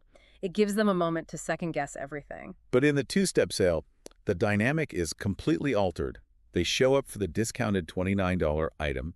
You deliver immense, overwhelming value during that session. You thoroughly prove that you can solve their problem. And then, when it is time to pivot and pitch the massive premium upsell, you do not have to ask them to go find their wallet. You don't trigger that transactional anxiety at all. No. You just effortlessly look at them and say, would you like me to just use the card we already have on file to get this started for you today? It is incredibly smooth. It bypasses the physical friction of payment completely. Think about how a hotel operates. When you check in, they take your card for incidentals. You agree to it because it's standard procedure. But for the rest of your stay, every time you order room service or grab a drink from the minibar, you don't physically pull out your card, you just say, charge it to the room. Exactly. Because the card is on file, the pain of paying is completely disconnected from the act of consuming. Companies like Amazon with one-click purchasing or Disney with their wearable magic bands have built multi-billion-dollar empires on this exact psychological principle. Reducing the physical friction of payment exponentially increases the likelihood of a major purchase. So, framing the utility of this specific strategy for you, the listener. Why would you choose a discount wrapper instead of casting the wider net of a free wrapper? Well, if you are operating in a highly regulated industry where advertising free services is literally illegal, which is common in certain medical, dental, or legal fields, massive discounts on splintered services are your legal loophole. Right. Or if you run a service business and you are bleeding money and wasting hours of your life because of a high no-show rate for your free consultations, you switch to a massive discount on a splintered service. It ensures the prospect actually shows up, it liquidates a tiny fraction of your advertising costs, but most importantly, it gets that credit card securely on file to pave a smooth, frictionless, low-anxiety road for the real high-ticket sale on the back end. Precisely. It is all about engineering the environment for the optimal conversion. You are controlling the variables of human behavior. Okay, we have covered a massive amount of ground here. We have dissected the insane math of $50,000 burgers and infinite returns. We have explored the irrational magnetic pull of free Hershey Kisses and how to use friction levers like a nightclub bouncer. And we have unpacked the cognitive load of $29 lemonade and the frictionless magic of the two-step sale. We really went deep on all of them. I want to pull all of this together. How do these three distinct promotional wrappers, premium, free, and discount, cohere into a single unified theory of business acquisition? The ultimate synthesis drawn from this chapter is this. All successful businesses, regardless of their industry, operate by capitalizing on an information advantage. An information advantage, meaning as the business owner, you know something crucial that the customer does not know. Yes. Specifically, you intimately know the downstream problems your customer is going to face on their journey. Problems they aren't even aware of yet because they haven't walked the path. Your core business, your true product, what the text calls your Grand Slam offer, is designed to solve that entire complex chain of problems. Right. But you cannot solve those problems, and you cannot deliver that value if they never walk through your front door to begin with. Right. You can have the cure for their exact pain, but if they are too skeptical to listen to you, they stay in pain. Exactly. So the wrapper, whether you choose the high-ticket exclusivity, qualification, and low operational drag of premium, the irresistible, volume-driving, frictionless pull to free, or the psychological foot-in-the-door, commitment-building nature of a massive discount, the wrapper is simply the tactical tool you deploy to overcome their initial skepticism and get them into your ecosystem. You're just getting them in the door. Yes, you are adapting to their psychology. Once they are inside, your information advantage takes over, and you can guide them to the comprehensive solutions they truly need. To summarize this entire philosophy, it is never about changing the core of what you sell. It is never about compromising your value or giving away your business to charity. It is entirely about developing an intimate, empathetic understanding of your customer's current state of mind their fears, their financial reality, their cognitive load, their skepticism, and then wrapping your incredible solution in the exact paper they find most appealing to open. You are meeting them exactly where they are using the mechanics of human psychology so you can ultimately take them exactly where they need to go. It is the architecture of influence. Yeah. You're designing the door they want to walk through. So as we wrap up this deep dive into the mechanics of attraction, I want to leave you with a final provocative thought to chew on today. I want you to think about the last major purchase you made in your own life. Maybe it was a high-end coaching program, a complex software subscription for your business, or even a new car. I want you to trace back the lineage of that purchase. Follow the breadcrumbs. Yeah. How did it begin? Did it start with a high-end premium pitch that triggered your desire to be part of an exclusive club? Or did you wander casually into their ecosystem through a low-friction free trial that quietly hooked you with forced consumption?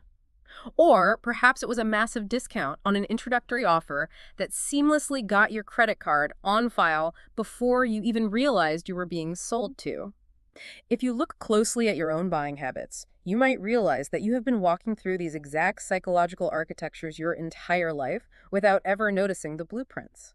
It is everywhere once you know how to look for it. The wrappers are all around us. And now that you understand how to build the door and get the absolute maximum number of people to walk through it, the very next most critical question is, how do you actually pay for all of this marketing without going bankrupt? That's the million-dollar question. So, in our next deep dive, we are going to explore the math of customer-financed acquisition, the exact financial lever you can pull so that your first customer literally pays out of their own pocket to acquire your next 3 customers. You definitely won't want to miss that. Until next time, keep diving deep. So, I want to start this off with a scenario. Let's say I offered you a luxury, a really high-end, artisan-crafted chocolate truffle for just 1 single cent. Okay. Or, on the other hand, a completely standard run-of-the-mill chocolate for absolutely nothing, 0 cents. Which one would you actually choose?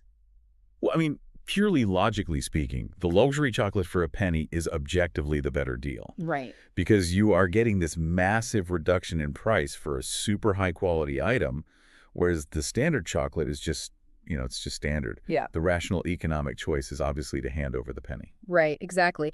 Any traditional economist would look at that exact choice and expect the vast majority of people to take the luxury truffle because the value discrepancy is just huge. Yeah, it's a no-brainer on paper. But human behavior doesn't really always map onto a neat little spreadsheet, does it? No, definitely not. There is this really famous behavioral economics experiment conducted by Dr. Dan O'Reilly that tested this exact scenario. It's often referred to as the penny gap. Oh, yeah, the penny gap. That's a Oh. classic. Yeah.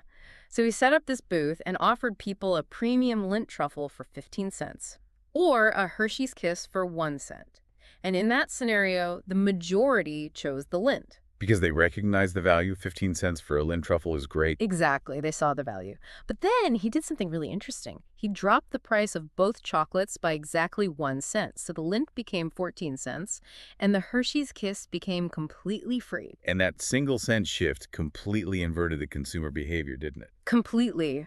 When the Hershey's Kiss hit 0 cents, suddenly this staggering number of people, I think it was something like 9 times as many people, chose the completely free item over the heavily discounted luxury item. That is just wild. Right, because the price difference between the 2 chocolates remained exactly the same. It was still a 14-cent difference. But the introduction of the word free completely rewired their decision-making process. It really highlights the disproportionate, just almost irrational power that zero holds over the human brain. Yes. And if you can truly understand the mechanics behind that irrationality, you can harness it. Well, because that drop from 1 cent to 0 is not just, a marginal decrease in price. It represents an entirely different emotional category for us. How so? When something costs a penny, you still have to evaluate it. Right. You have to ask yourself, is this worth my money? Do I want to reach into my pocket? What's the transaction cost? There's a little bit of friction there. Exactly. But when the price is 0, all of that cognitive friction just vanishes. There is no downside, there's no perceived risk, and there's no complex calculation required. The brain just interprets it as an unmitigated win. And that psychological mechanism really brings us to the core of what we are doing here today. So for you listening, today's deep dive is an exploration of the underlying mechanics of the free promotions chapter from Alex Hormozi's Lost Business Strategies. It's such a crucial topic. It really is. We are synthesizing these strategic insights to unpack exactly why free offers act as this evergreen customer magnet. And we're going to explore how to actually deploy them without, you know, bankrupting your business in the process. Right, which is the big fear. Plus, we're going to look at the mathematical reality of why the common fear of freebie seekers is actually largely unfounded. This matters so much because mastering the architecture of a free offer might just be the fastest way to eliminate your customer acquisition bottleneck forever. Absolutely. So let's start with the diagnostic nature of giving things away. Because at its most basic level, a free offer is just a mechanism for providing value in advance. Right. You are handing the prospect something tangible before you ever even ask them to open their wallet. But a lot of business owners tried this, right? They offered a free consultation or a free trial, and nobody takes it. It's crickets. Yeah, crickets. And their immediate reaction is usually panic. They think, oh my gosh, my entire business model is flawed. Nobody wants what I have. It is a super common reaction, but it is often a total misinterpretation of the data. If a free offer fails to gain traction, it doesn't necessarily mean the core product is doomed. Instead, you should really view that failed free offer as a highly sensitive diagnostic tool. You know, think of it as a stress test for your marketing apparatus. Okay, I like that framing. Yeah, if you offer something for free and the market just ignores it, it usually points to one of three very specific failures. And the first failure being the most obvious one, which is that people simply don't want the thing you are offering. Yeah, the market doesn't lie. Great. You might think your new software template or your specialized coaching session is revolutionary, but the market is the ultimate arbiter of value. If they won't dedicate 10 minutes of their time to take it for free, there is absolutely zero chance they will pull out a credit card to pay for it later. It is a harsh reality check. It is, but it's a necessary one before you go and burn capital on paid advertising. Exactly. And that leads to the second potential failure, which is a targeting mismatch. Oh, this happens all the time. All the time. You might actually have a phenomenal offer, something that genuinely solves a real painful problem, but you are broadcasting it to the wrong demographic. Like trying to sell steak to a vegetarian. Exactly. You might have designed this incredible free financial planning tool for retirees, but your ad targeting is accidentally heavily skewed toward, I don't know, recent college graduates. You have the right bait, but you are dropping your line in the completely wrong pond. You're fishing in the desert. Yeah, which happens a lot more often than people realize, especially with the complexities of modern digital ad platforms. Oh, for sure. The algorithms can be tricky. But it is the third possibility that I actually find the most compelling.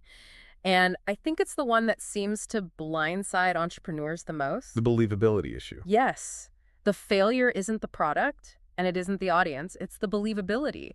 The offer is actually so good, so generous, that it triggers the consumer's internal alarm bells. We call that the believability threshold. We are basically hardwired as human beings to look for the catch. Right. The catch. If someone walks up to you on the street and just tries to hand you a $100 bill, your first instinct isn't gratitude. No, it's suspicion. I'd be looking around for the hidden camera. Exactly. You wonder where the camera is or what they're going to demand in return. You just don't trust it. There is this classic marketing anecdote from the source material that illustrates this perfectly. A famous marketer actually wanted to test this exact threshold of suspicion. Oh, I love this story. It's so good. So he took out a literal newspaper ad with a very simple proposition. It essentially read, for every $100 you give me, I will give you $1,000 back. And he included a phone number and just waited for the phone to ring off the hook. Yeah, he just waited. And predictably, what happened? No one called. Not a single person. It was a complete failure. And obviously, it wasn't because people are averse to a 10-to-1 return on their investment. I mean, everybody wants that. Right. Who wouldn't want that? Exactly. It failed because the proposition lacked any credible context. It felt like an obvious scam because there was no logical reason provided for why a stranger would execute that transaction. He was missing the why. Now, contrast that silence with the chaos of a retail store that hangs a massive 50-foot banner outside that says, you know, going out of business, everything 90% off. Oh, people will line up around the block for that. They will literally break down the doors. Exactly. But why does the 90% off sale work when the 10-to-1 return failed? Because the store provided the necessary context. The reason. The reason. We are going out of business and are forced to liquidate our inventory. That gives the consumer a logical framework to understand the insane discount. The reason acts as a bridge over their suspicion. That is exactly it. And the practical application here, for anyone listening, is that generosity in marketing cannot exist in a vacuum. Right. You can never just offer something outrageously good for free without preemptively answering the immediate question forming in the customer's mind. Which is always why. Always. Why are you doing this? What is in it for you? You must always supply a logical, believable reason for the promotion. Like what? What's Yeah. a good example? Well, it could be something like, we just opened a new location and want to meet the neighborhood. Mhm. Or it is our company's 5-year anniversary. Right. Or even simply, we know our service is great and we want to remove all risks so you can experience it. I see. The reason basically satisfies the logical brain so the emotional brain can accept the free value. Okay, let's unpack this a bit because there is a very common, very strong objection to this entire concept. I think I know where you're going with this. Let's say I am a highly specialized consultant, right? I charge $500 an hour for my time.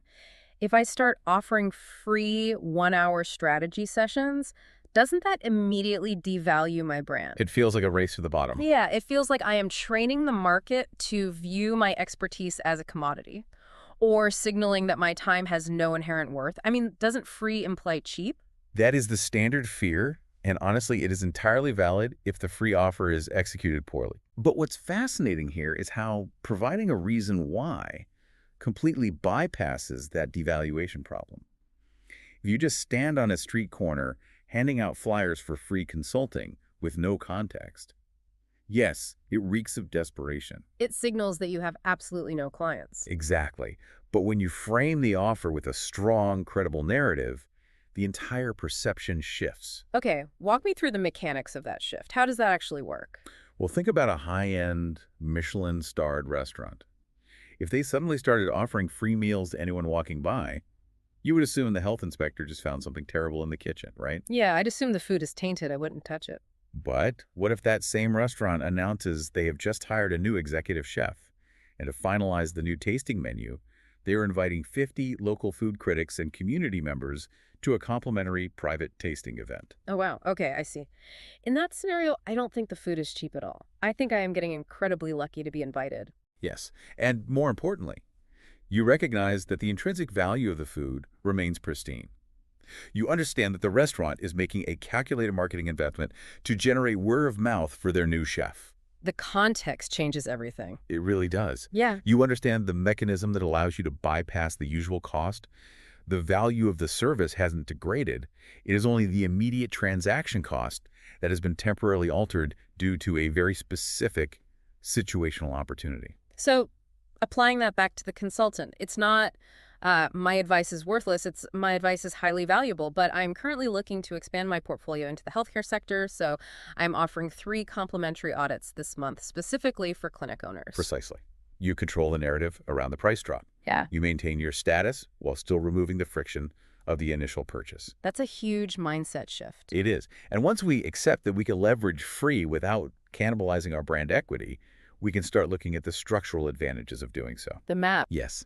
This brings us out of the realm of behavioral psychology and into the hard mathematics of customer acquisition. Specifically, the undeniable advantages of volume and cost. Let's look at those numbers because this is where the rubber meets the road.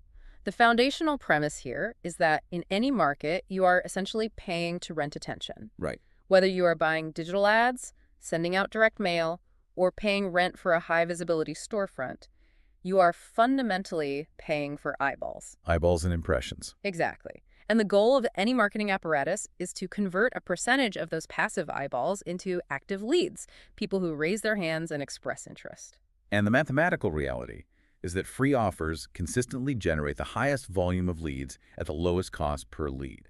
It operates almost like a law of gravity in advertising. Give me an example of how that plays out. Let's say you spend $100 to get 1,000 people to view an advertisement for a $500 product. Because the barrier to entry is high, perhaps only 2 people click the ad and express interest. So your cost per lead is $50. Exactly. But if you take that exact same $100 ad spend, target the exact same 1,000 people, but change the offer to something highly valuable for free, the conversion rate skyrockets. Because you remove the friction. Right. So instead of 2 people, you might get 40 people clicking through. you still only spent $100 to acquire that attention, but by utilizing the word free, you capitalized on a much higher percentage of it. Which inherently drives down your overall cost to acquire a customer, or your CAC. You are spreading your fixed advertising spend over a significantly larger pool of potential buyers. And this isn't just theory, by the way. It is the foundational architecture of the modern digital economy. Look at the landscape of venture-backed technology companies. The vast majority are built entirely on the freemium model. Oh, absolutely. I mean, look at Facebook. Their original growth loop was entirely predicated on the promise, free to sign up, and always will be. They knew what they were doing. They didn't charge a subscription fee because they knew that removing the friction of cost was the literal only way to achieve global scale. YouTube is free to watch. Dropbox gives you gigabytes of free storage before they ever ask for a credit card. Uber is another great one. They subsidized millions of free first rides to aggressively capture market share from traditional taxis. And Netflix built their entire empire on the free 30-day trial. But, while it is easy to dismiss those examples because they had billions in venture capital to burn, it is crucial to recognize that this mathematical advantage applies equally to traditional physical businesses. It's not just for software. Not at all. Think about local brick-and-mortar stores that rely heavily on foot traffic. Claire's Accessories built a global retail empire largely on the back of free ear piercings with the purchase of a starter kit. Oh, wow. That's a really great example. I didn't even think of that. European Wax Center does the same thing, right? They offer a complimentary first wax for new guests. Yep.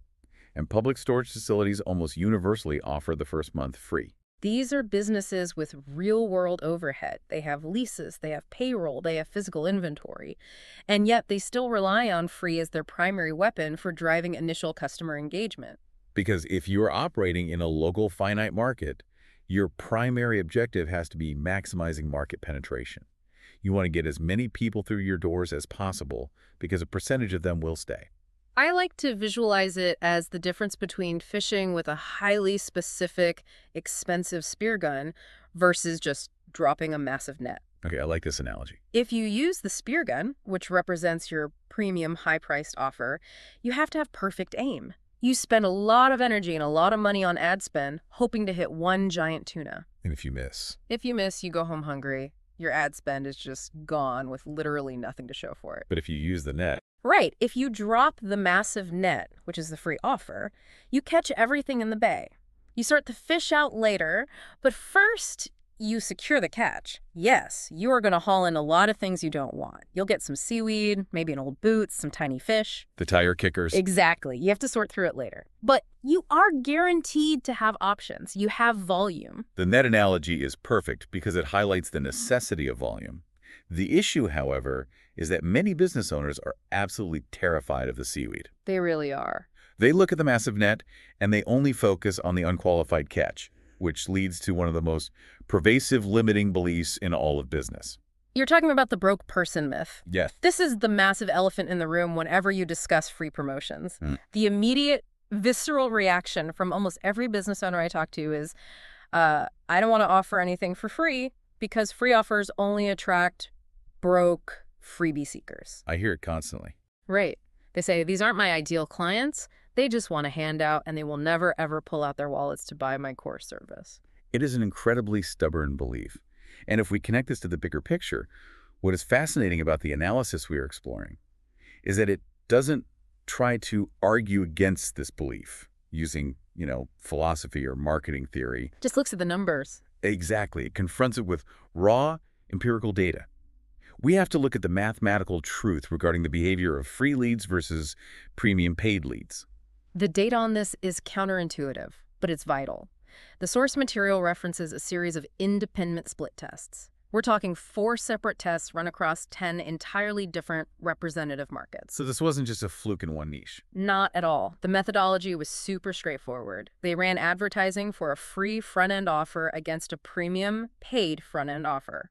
Then they tracked both sets of leads all the way through the sales pipeline to see what their actual purchasing behavior looked like when they were presented with the expensive core service on the back end. Right. And the expectation, based on the broke person myth, is that the premium leads would vastly outperform the free leads when it came time to make a high-ticket purchase. Because they already showed they have money. Exactly. Because, the logic goes, the premium leads have already proven they have money and are willing to spend it, whereas the free leads are just looking for a handout. But the results completely shattered that assumption. Completely. The data revealed that the sales closing percentage, the exact rate at which these prospects converted into paying customers for the high-ticket service, was virtually identical for both groups. Let that sink in. That is the crux of the issue. The people who entered the ecosystem without paying a single dime initially ended up buying the expensive back-end service at the exact same rate as the people who paid to enter. And it wasn't just the conversion rate, which is crazy enough. The average ticket size, so the total amount of money they spent once they did convert, was also exactly the same. Wow. There was no drop-off in purchasing power. The so-called freebie seeker spent just as much money as the premium buyer once they reached the core offer. Which forces us to ask, why does this happen? What is the psychological mechanism that allows someone who wouldn't even pay $5 up front to suddenly drop $5,000 later? I think it comes down to trust and the lowering of the defensive drawbridge. Lowering the drawbridge, I like that. When you ask for money up front, you are asking the consumer to take on all the risk. They don't know you, they don't trust you, and they aren't sure your solution even works. It's a high-friction interaction. Exactly.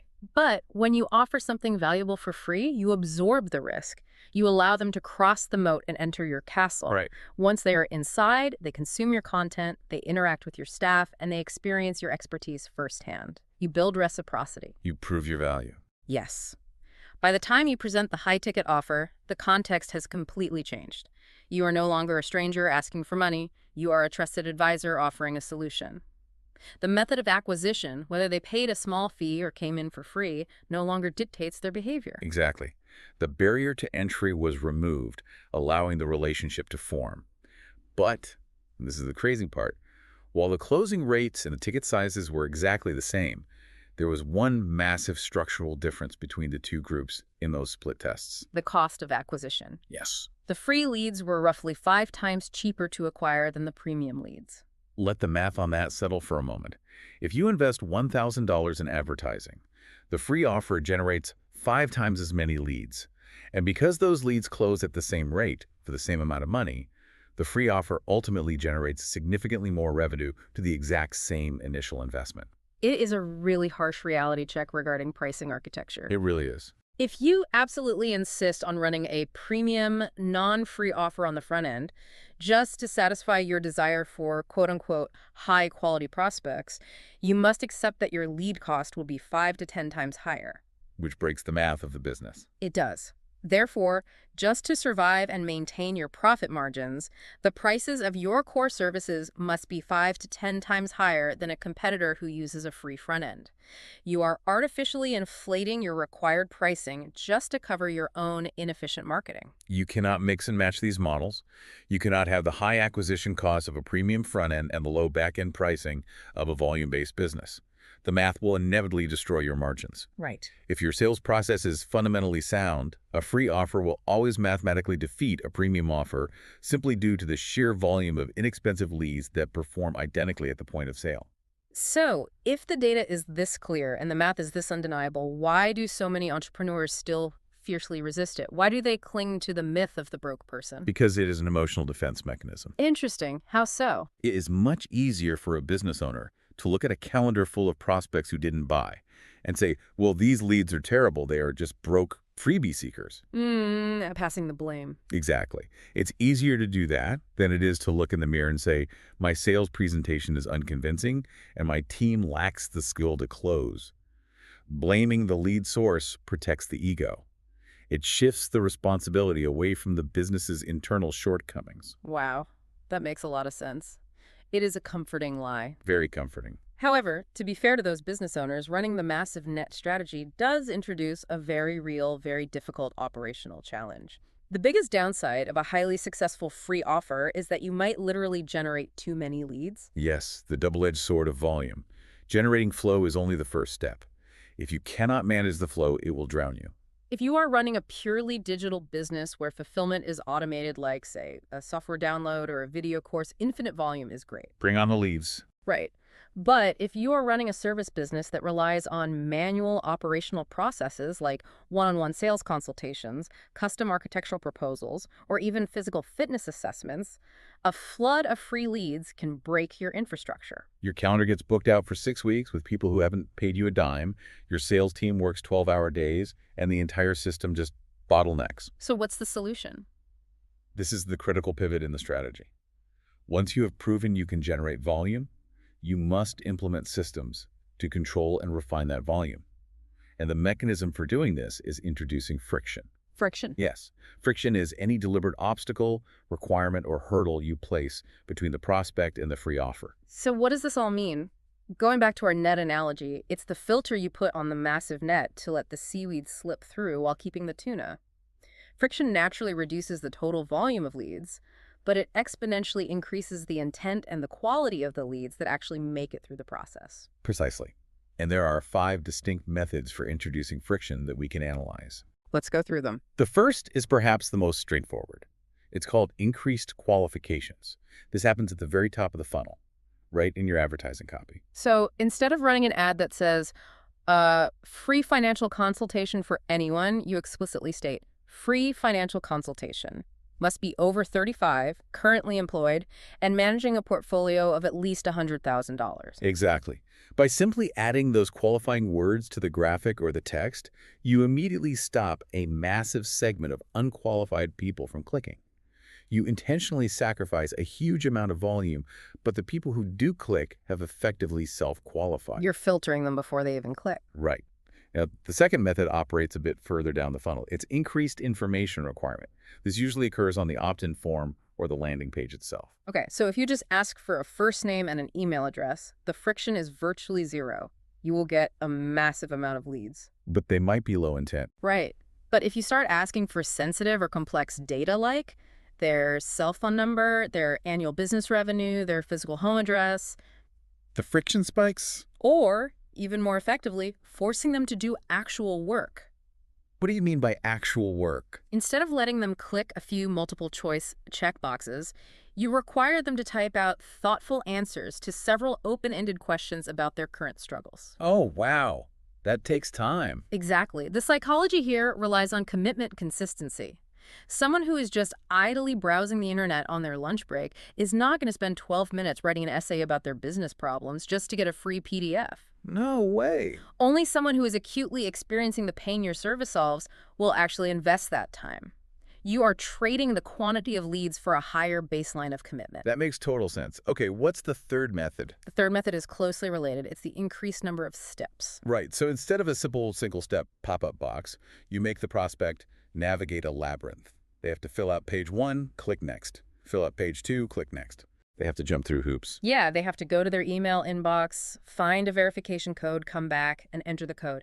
Every single click, every page load, every micro commitment is a point of friction where a casual, low-intent browser will abandon the process. Exactly. And the fourth method is incredibly powerful because it acts as both a filter and a sales tool. We call it forced consumption. Forced consumption. This is where you require the prospect to consume a significant amount of your marketing material before they are even allowed to access the free offer or book a call. Oh, I've seen this. A great example of this is the mandatory indoctrination video. You send them to a landing page, but there is no button to schedule an appointment. There's only a 40-minute video. Yes. They have to watch the video, and the scheduling button only appears dynamically on the screen after 35 minutes have elapsed. The brilliance of this is twofold. First, you violently weed out the impatient tire kickers. Because nobody's waiting 35 minutes if they aren't serious. Exactly.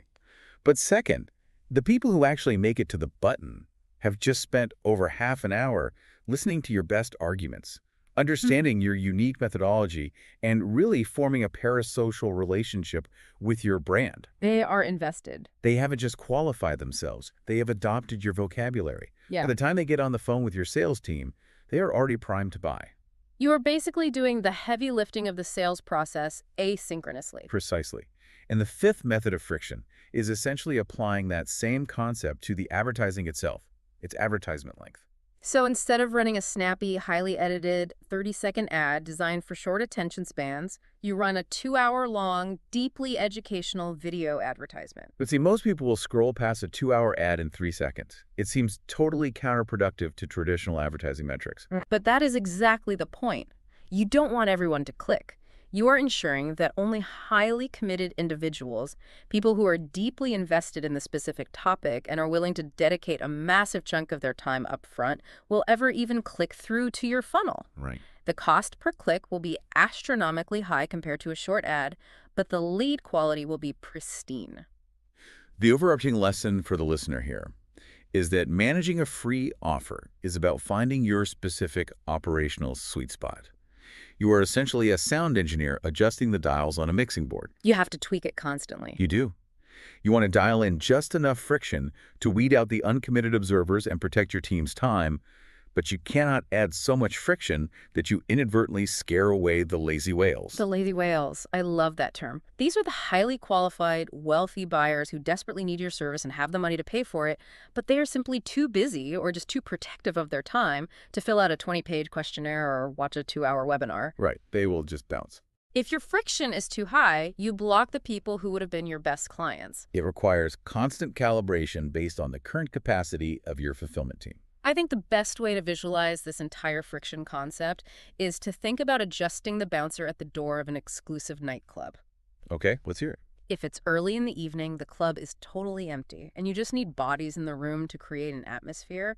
You tell the bouncer to drop the velvet rope and let literally everyone in. That is zero friction. You are prioritizing flow. You need the volume. Exactly.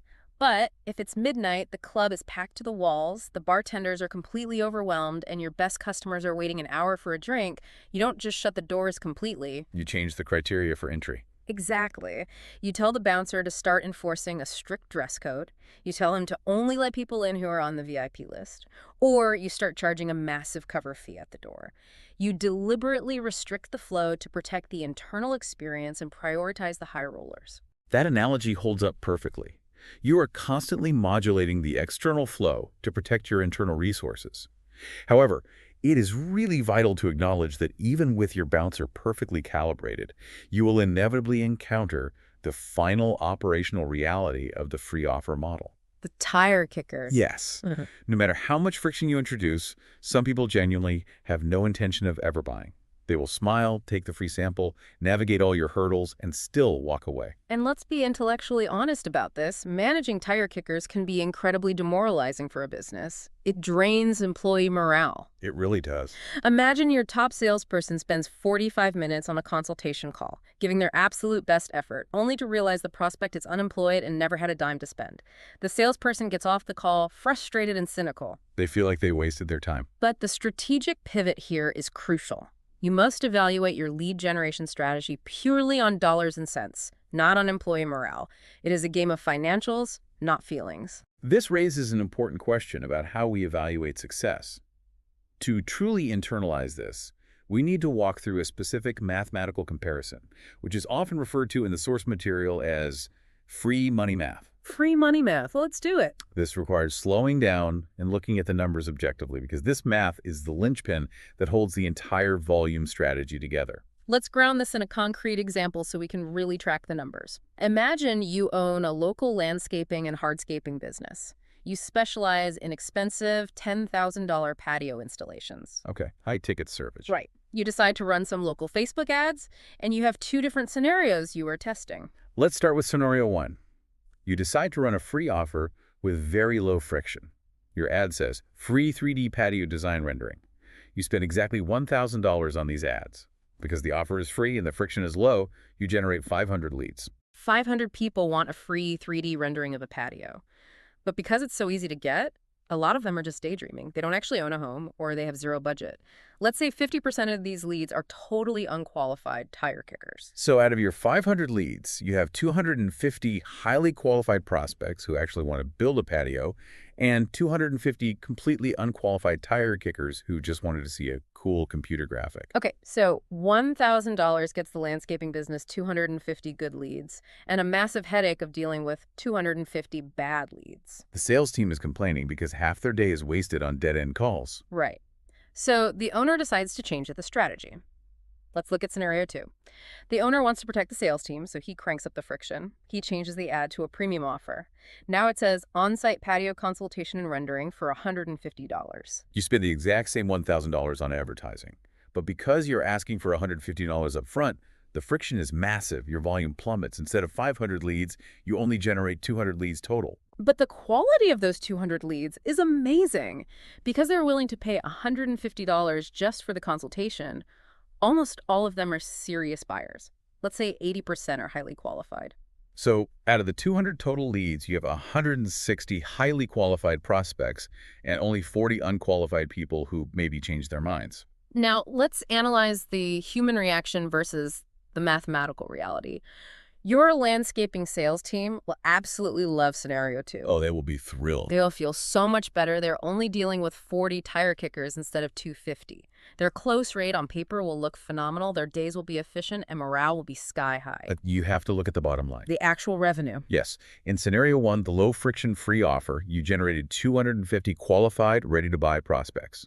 In scenario 2, the high-friction premium offer, you only generated 160. Wait, so? Scenario 1 yielded 90 more qualified leads for the exact same $1,000 ad spend. You literally sacrificed 90 potential $10,000 patio installations just to protect the feelings of your sales staff. Exactly.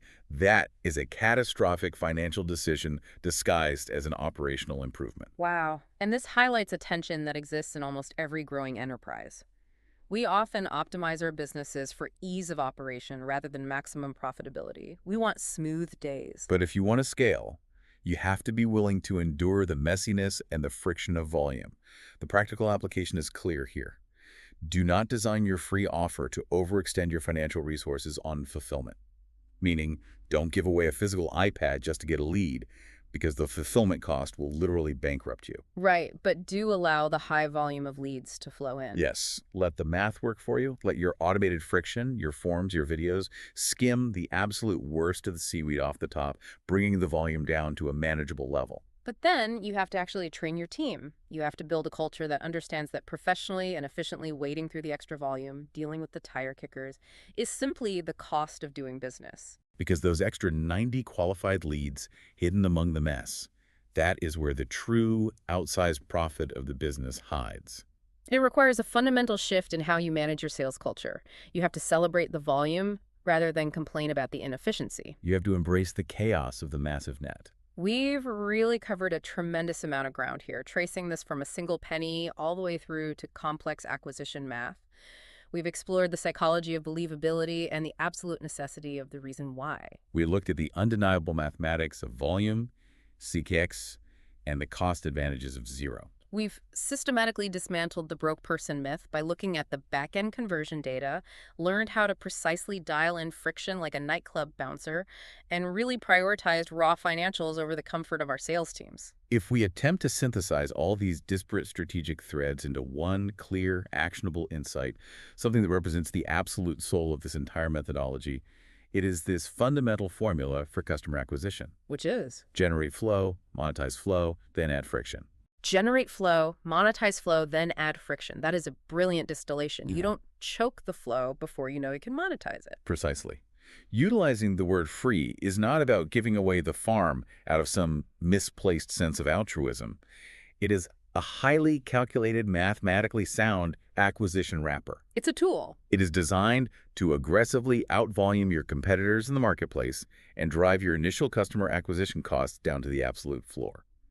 If your business depended on making a sale tomorrow, and you needed to absolutely guarantee that someone walked through your front door, a meticulously crafted free offer is the weapon you choose. It is unparalleled in its ability to generate immediate scalable interest. Absolutely unparalleled. It is the ultimate lever for attention. But as we wrap up today, it does leave us with a fascinating strategic cliffhanger. Oh. What happens if you are in a situation where you simply cannot use this lever? What if you operate in a heavily regulated industry like certain medical fields or financial services, where using the word free is legally forbidden by compliance boards? Or Frankly, what if your own ego simply won't allow you to offer your services for $0? Exactly. That's when you have to pivot to a completely different mechanism, the strategic art of the massive discount, which requires navigating a whole different set of psychological triggers and pricing architectures. The massive discount relies on different tactical execution, but it's worth noting that the underlying mechanics of creating a value discrepancy remain largely the same. You are still trying to lower the drawbridge. But that is a deep dive for another day. For now, I want to leave you, the listener, with a final, slightly provocative thought to mull over as you analyze the acquisition strategies in your own business. All right, what is it? We started this conversation by talking about the irrationality of giving away a premium chocolate for a single cent. Consider this perspective. If giving something away for completely free today creates a loyal customer who happily pays you for your services for the next 10 years, who's actually getting the better deal? We've all seen the media narrative, right? Like the fastest growing, most dominant businesses in the world, the ones that just completely take over their markets. Yeah, the household names. Exactly. They are almost always portrayed as sitting on these massive, just absurd mountains of venture capital.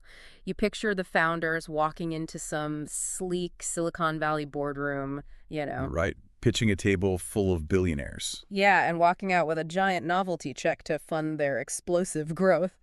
But there's a radically different reality behind the scenes of truly unstoppable businesses. There really is. It's almost the exact opposite of what you see on the news. It is. The most aggressive, high-growth companies out there, they don't actually use their own money to scale. And they don't rely on investor money either. They use your money. Which completely flips the traditional script of entrepreneurship on its head.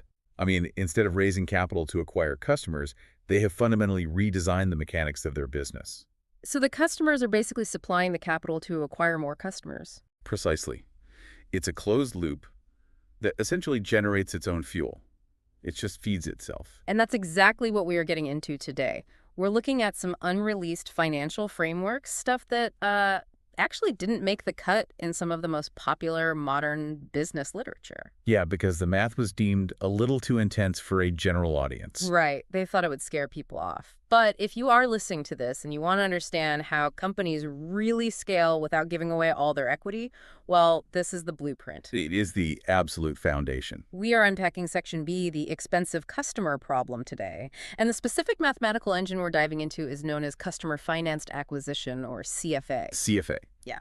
Yeah, it's a game changer once you grasp it. So by the end of this deep dive, we're going to break down the exact levers you can pull to turn your customers into your primary funding source. And, the overarching tension we are looking at here is the classic founder's dilemma. The bottleneck issue. Exactly. If you talk to almost any business owner, they will inevitably tell you that their biggest bottleneck is capital.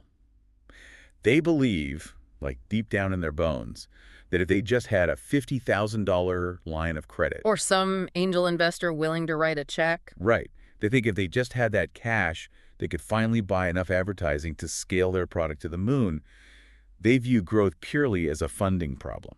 But the reality, which we are really going to explore today, is that their bottleneck isn't a lack of capital at all. No, it's a fundamental misunderstanding of their own acquisition math. It's such a relatable scenario, too. I mean, you start a company, you have a genuinely great product, and you're making some sales, right? People seem to love what you're doing. Yeah, but you hit this wall where you feel like you are constantly running out of cash to buy ads on Facebook or Google. You end up tapping out your personal savings. Stressed out, trying to keep the lights on, trying to keep the leads flowing, and you think, well, the only way out is to beg a rich uncle for a loan.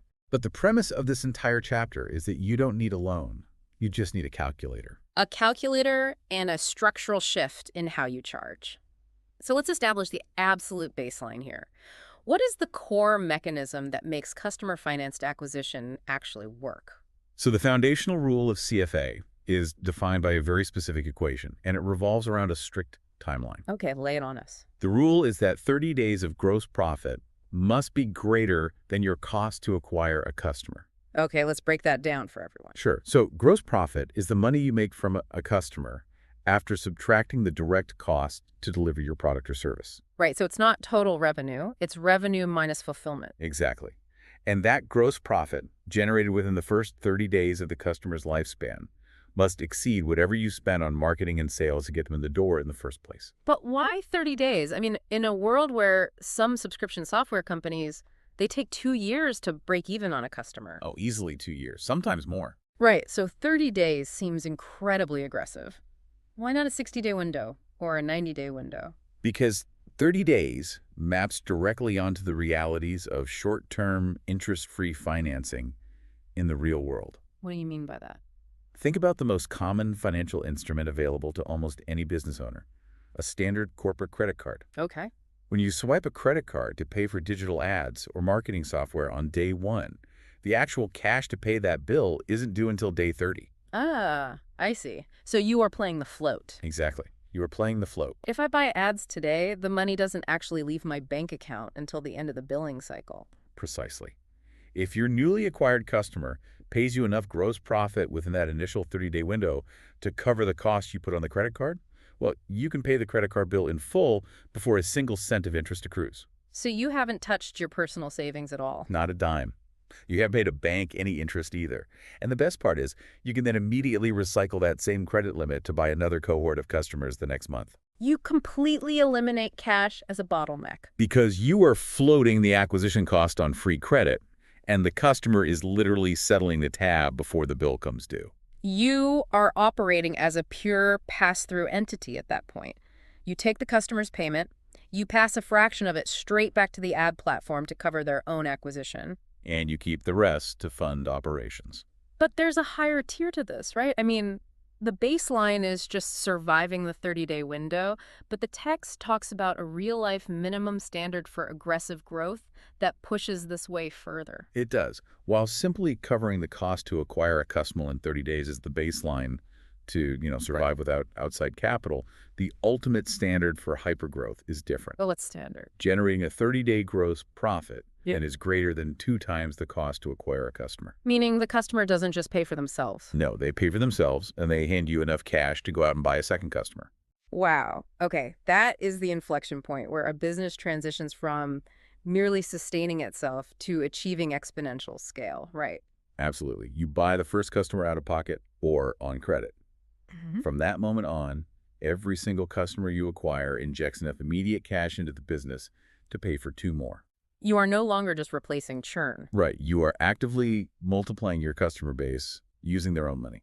Let me try to visualize this for you, the listener, because the math is starting to compound and it can get a little abstract. Imagine you want to build a vending machine empire. Okay, good analogy. The traditional capital-intensive way of doing this is that you work a day job, you save up a huge pile of cash over several years. Which takes forever. Right. You buy 10 physical vending machines, you place them around town, and then you just wait. You wait months, maybe years, for those machines to dispense enough quarters to finally pay you back for your initial investment. Exactly. So you can afford machine number 11. It is agonizingly slow, and your growth is entirely capped by how much cash you have in the bank today. And that is the standard model for the vast majority of small businesses. They essentially act like a bank, issuing zero-interest loans to their customers, hoping to get paid back over a long horizon. But the CFA model is different. It's like spending all your upfront time and energy finding one magic vending machine. A magic vending machine. I like that. And you only have enough cash to buy one, you plug it in. But this specific machine is engineered so efficiently that it generates enough profit in its very first 30 days to allow you to go out and buy 2 more identical magic machines. Yes. And then those 2 generate enough in their first 30 days to buy 4 more. The empire just builds itself. Exactly. And you only ever had to crack open your piggy bank for that very first machine. It's a perfect visualization. Yeah. And, it forces a very uncomfortable audit how most people run their operations. Oh, so. Well, if you are sitting there waiting 6 months to recoup the cost of acquiring a single customer, you are artificially strangling your own growth. You are choosing to play the game on hard mode. The entire objective is to design your pricing, your product delivery, and your sales cycles so that the cash comes back into your hands before that 30-day window closes. Right. And you do that by manipulating the specific variables in your business. So the obvious question is, how do we actually engineer that? How do we build this magic vending machine? Well, the framework we are looking at breaks this down into 3 distinct mathematical levers. If you pull these levers, you force the math to work in your favor. Okay, let's start with lever number 1. Lever 1 is the most immediate point of control for most founders. It's lowering your cost to acquire a customer, your CAC. Right. The underlying logic is simple. The less it costs to get a customer to buy from you, the lower the threshold you have to cross to hit that 30-day profitability window. Exactly. It sounds straightforward, right? Just buy customers cheaper, negotiate better ad rates, write better copy so your conversion rate goes up. But there is a massive trap hidden in this lever, isn't there? Oh, a huge one. When most people talk about CAC, they are only looking at a tiny fraction of the picture. Yeah, they look at their Facebook ads dashboard, they see they spent $100 and got a sale, and they claim their CAC is $100. And that is the most dangerous delusion in modern marketing. That dashboard number is not your true CAC. It is merely your direct ad spend. So how do you calculate the true key? To calculate your true cost to acquire a customer for any given period, you have to aggregate every single expense associated with the acquisition process. Every single expense. Yes. You have to add up all your marketing and sales team compensation, meaning salaries, bonuses, commissions. Yeah, the human cost. Then you add your direct advertising spend. Then you have to add the monthly cost of all the software you use to manage those leads. The CRMs, the email platforms, all of it. So you take that massive combined total. And you divide it by the total number of new customers you actually closed in that period. This is where it gets painful, because when you run those numbers, the reality is usually shocking. We have 3 very specific concrete scenarios from the deep dive material to explore here that expose how sneaky these hidden costs are. Let's look at an outreach model first. Okay, something like a cold email agency or a B2B service doing direct outbound messaging. Right. Let's assume you get 8 sales in a month through this channel. What does the true cost actually look like? Well, the common refrain is that cold email is basically free, you know? Right. You are just sending digital messages, so founders assume their CAC is 0, or maybe whatever trivial amount they pay for a domain name. But let's apply the true PAC formula here. You are likely paying a virtual assistant or a cold email specialist to scrape those leads and manage the inboxes. Definitely. Let's put that at $3,000 a month. Okay, $3,000. And you are paying for specialized software to verify the emails and automate the sending without hitting spam filters. Let's call that $200 a month. And crucially, you have a closer. You pay a salesperson a commission to actually get on a Zoom call and close those deals. Exactly. Let's say it's a $100 commission for each of the 8 sales. That's another $800. So we have a $3,000 salary, $200 in software, and $800 in commissions. That's a total departmental cost of $4,000 for the month. Now, we divide that $4,000 by the 8 new customers we closed. Which means our true cost to acquire a customer through this supposedly free cold email channel is actually $500 per customer. The margins suddenly look very different when you realize you are spending $500 just to get someone to say yes to a cold pitch. It really does. Yeah. But the delusion gets even worse when we look at the second scenario. Content marketing. Yeah. Let me push back on this one, because content marketing is constantly sold as the holy grail of modern business. It's everywhere. The pitch is always, stop paying Zuckerberg for ads, build your own audience on YouTube or TikTok, and the organic leads will just flow in for free. The mythical free organic traffic. Right. There is no ad spend. You aren't bidding in an auction. It is purely organic. How can there possibly be a CAC on an organic social media post? Because content requires human labor. And human labor is expensive. A high-quality content machine doesn't just magically manifest out of thin air. You need a team. Exactly.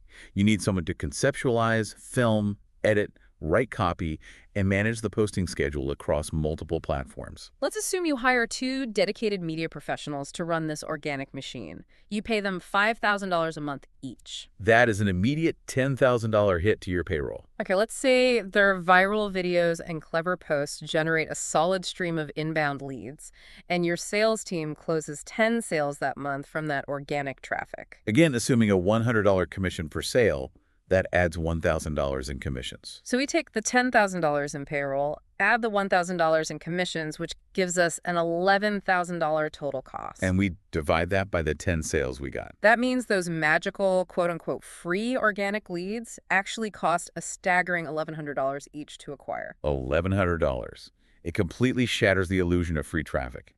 The media team's salary is the ad spend. You are just paying your employees instead of paying the ad network. And in this scenario, you are paying a massive premium. It makes you wonder how many companies are accidentally bleeding themselves dry because they are celebrating viral views while quietly spending over $1,000 to acquire a customer. Who might only be buying a $50 product. Exactly. It's wild. All right, let's look at the third and final scenario, which is the traditional paid ads model. Say we run a heavy campaign and pull in 10 high-ticket sales. So with paid ads, the direct spend is obvious. Let's say you spend $20,000 directly on the platform, Google or Facebook. Okay, 20K. But the hidden costs are still there. You aren't managing that spend yourself. You are paying a professional media buyer $4,000 a month to optimize the campaigns. Right. And you are spending $1,000 on advanced attribution and tracking software to make sure the data is accurate. And because these are high-ticket sales requiring a skilled closer, you pay a much higher commission, say $1,000 per sale. For 10 sales, that's $10,000 in commissions. So the math is $20,000 direct ad spend, plus the $4,000 media buyer, plus $1,000 for software, plus $10,000 in high-ticket commissions. That is a grand total of $35,000 spent to acquire those 10 customers. Divide $35,000 by 10, and your true SHIC for the paid channel is $3,500. The contrast here is the entire point of the exercise, isn't it? Absolutely. Mm. A founder could easily look at their business and assume their cold email is free, their content is free, and their paid ads are insanely expensive. They might be tempted to just turn off the paid ads entirely. But without calculating true SHIC, they are flying completely blind.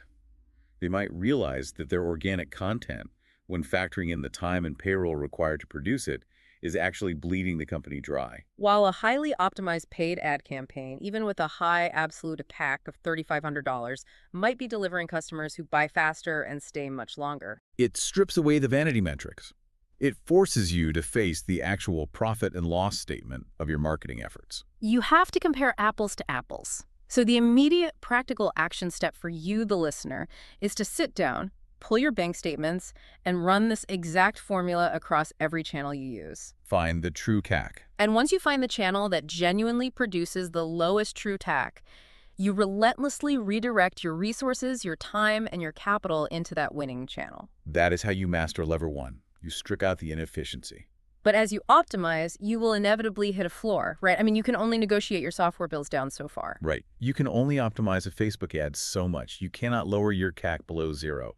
There's a hard physical limit to how cheap a customer can be. Which means if you only rely on being the cheapest marketer, you are eventually going to get stuck. And that is exactly where lever two comes into play. If lever one is about making a customer cheaper to acquire, lever two is about increasing the lifetime gross profit, the LTGP, of that customer. It's about making them worth exponentially more over the entire duration of their relationship with your business. This is often described as the true arms race of business. Yeah. Lowering CAC is a defensive maneuver. Increasing LTGP is pure offense. The foundational philosophy here leans on a principle popularized by marketing strategist Dan Kennedy. Yes. He stated that the business that can spend the most to acquire a customer wins. It's a concept that feels completely backwards the first time you hear it. Our entire instinct, especially after just spending all this time discussing lever one, is that the business that spends the least should win because they are the most efficient. It does feel counterintuitive. Why would spending the most make you the winner? Exactly. Well, it's because customer acquisition in the modern era is almost entirely based on auction mechanics. Right. Think about how digital advertising works. Whether you are bidding on a search term on Google or competing for space in a user's social media feed, you are in a live, real-time auction against every other business trying to reach that same demographic. And the ad platform acts as the auctioneer, and its goal is to maximize its own revenue. It will always give the impression, the click, and ultimately the customer to the business willing to bid the highest amount. So if my competitor and I are selling the exact same type of software to the exact same audience, it really just comes down to who can afford to bid higher. That's all it is. Let's say my competitor has a terrible back end. They sell a product once, they never follow up, and their customer only ever generates $100 in lifetime gross profit. Okay, so the absolute maximum my competitor can bid in that auction without losing money is $99. Right. If they bid $100, they break even. If they bid $101, they go bankrupt. Their bidding power is hard capped by their low LTGP. Now, contrast that with a business that is optimized lever 2. Let's say you sell the same initial software, but you have incredible customer service, a highly engaged community, and a suite of complementary upsells. Your average customer doesn't just buy once, they stay for years and buy multiple upgrades. So your lifetime gross profit for that exact same type of customer is $1,000. In that scenario, I can walk into the ad auction and comfortably bid $200, $300, or even $500 to acquire that customer. And you are still making a massive profit on the back end. Meanwhile, my competitor is completely starved out of the market. They literally cannot afford to participate in the auction anymore because my bids have driven the cost of advertising far beyond what their broken business model can support. You don't just beat them, you make them invisible. That is the arms race. Yeah. You use a massive LTGP as a weapon to monopolize attention. You outspend the competition to the point of irrelevance. So the question becomes, how do we actually calculate this LTGP to know how much ammunition we have? It is defined as the total amount of gross profit collected over the entire lifespan of a customer, minus the direct costs of fulfillment. Let's run the math on this for a few different business models so the listener can apply this directly to whatever they're building. I think people often get confused about how to project lifetime value if they aren't just selling one simple thing over and over. Let's start with a physical e-commerce brand. Say I sell a specialized kitchen gadget. For a transactional, physical products business, the calculation is pretty straightforward. You isolate the gross profit per unit, meaning the money you keep after manufacturing, packaging, and shipping. Right. And you multiply that by the average number of distinct purchases a customer makes before they start buying from you forever. So if my kitchen gadget yields $80 in gross profit per sale, and my data shows that a satisfied customer typically returns to buy 3 more items as gifts over the next few years, making for 4 total transactions. You just multiply the $80 gross profit by the 4 transactions, giving you a lifetime gross profit of $320. Simple. But what if the business isn't transactional? What if I run a sauce company or a consulting firm or a martial arts gym where people pay a monthly subscription? You don't know the exact number of transactions because it's open-ended. For recurring revenue models, we introduce a different metric into the formula, churn. Churn, right. Churn is simply the percentage of your active customer base that cancels their subscription in any given month. To find your LTGP in a subscription model, you take your monthly gross profit per customer and you divide it by your monthly churn rate. Let me make sure I've got this. So if I run a high-end B2B consulting service, and after I pay my analysts and cover the deliverables, I am netting $2,400 in gross profit per month from a client. Okay, $2,400 a month. And let's say I look at my metrics, and every month, 5% of my total client roster decides to cancel or not renew. I take the $2,400 monthly profit and divide it by 5%, or 0.05. Which equals $48,000. The lifetime gross profit of a single consulting client is $48,000. The power of this formula isn't just in knowing the baseline number, though. It's in realizing how sensitive the math is to tiny operational improvements. Oh, absolutely. Let's say you invest heavily in client onboarding. You hire a dedicated account manager, you improve the speed of your deliverables, and as a result, your clients are happier. So your monthly churn drops from 5% down to 2.5%. Right. If churn drops by half, it means the average client is staying twice as long. If I run the formula again, 2,400 divided by 0.025, my LTGP instantly doubles to $96,000. Incredible, isn't it? I didn't change my price, I didn't launch a new product, I just stopped people from leaving quite as fast, and I instantly doubled the value of every single person who walks through the door. And returning to the arms race concept, you now have double the theoretical bidding power of your competitors who are still suffering from that 5% churn rate. This presents a massive strategic choice for the listener. If you have limited hours in the week, where do you focus your energy? Right. Do you spend all weekend obsessively split-testing ad headlines trying to shave $20 off your cost to acquire a customer? Or do you spend the weekend designing a better onboarding sequence, or creating a new continuity program, or calling your top clients to find out how to keep them around for 3 extra months? It's a no-brainer. Tweaking ads has a floor.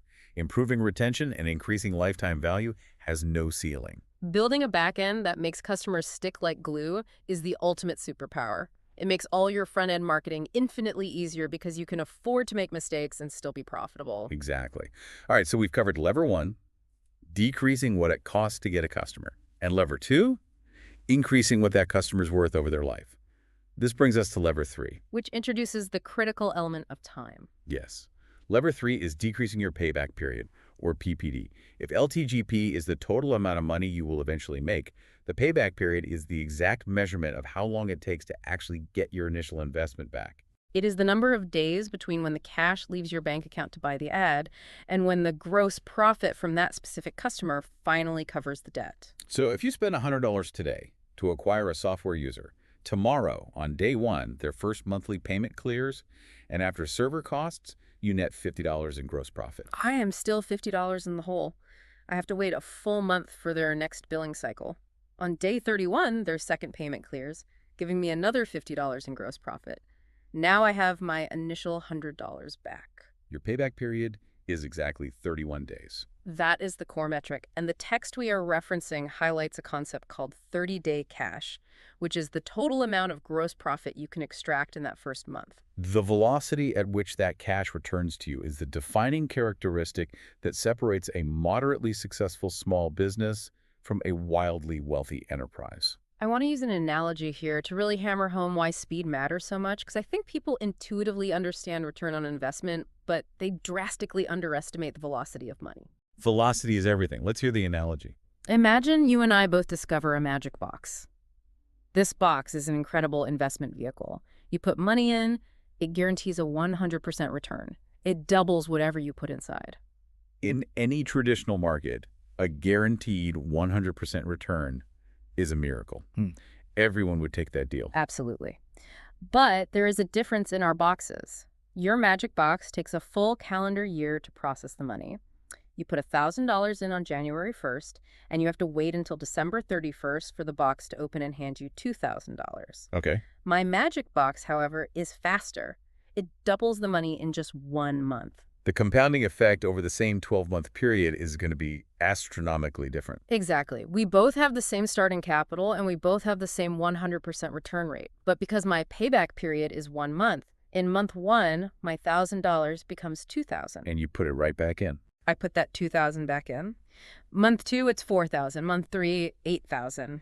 By the time your box finally clicks open at the end of the year and hands you your $2,000, you're miles ahead. my box has compounded that initial $1,000 12 times. I am sitting on over $4 million. Wow. We had the exact same margin, but the speed of the payback is what made the math explode. I am literally a multimillionaire before you can even afford a used Honda Civic. That perfectly illustrates why Lever 3 is arguably the most critical components for hypergrowth. If your payback period is 6 months, you can only compound your money twice a year. If your payback period is 30 days, you compound 12 times a year. The practical application here is that you must ruthlessly track exactly how many days it takes for a cohort of customers to pay for themselves. And once you know that number, you redesign your business to shrink it. You offer an immediate high-margin upsell on the thank you page. You incentivize annual billing over monthly billing by offering a discount. You do whatever it takes to pull future cash flow into the present moment so you can use it to buy more growth today. All right, we've covered the theory, and we've defined the 3 levers.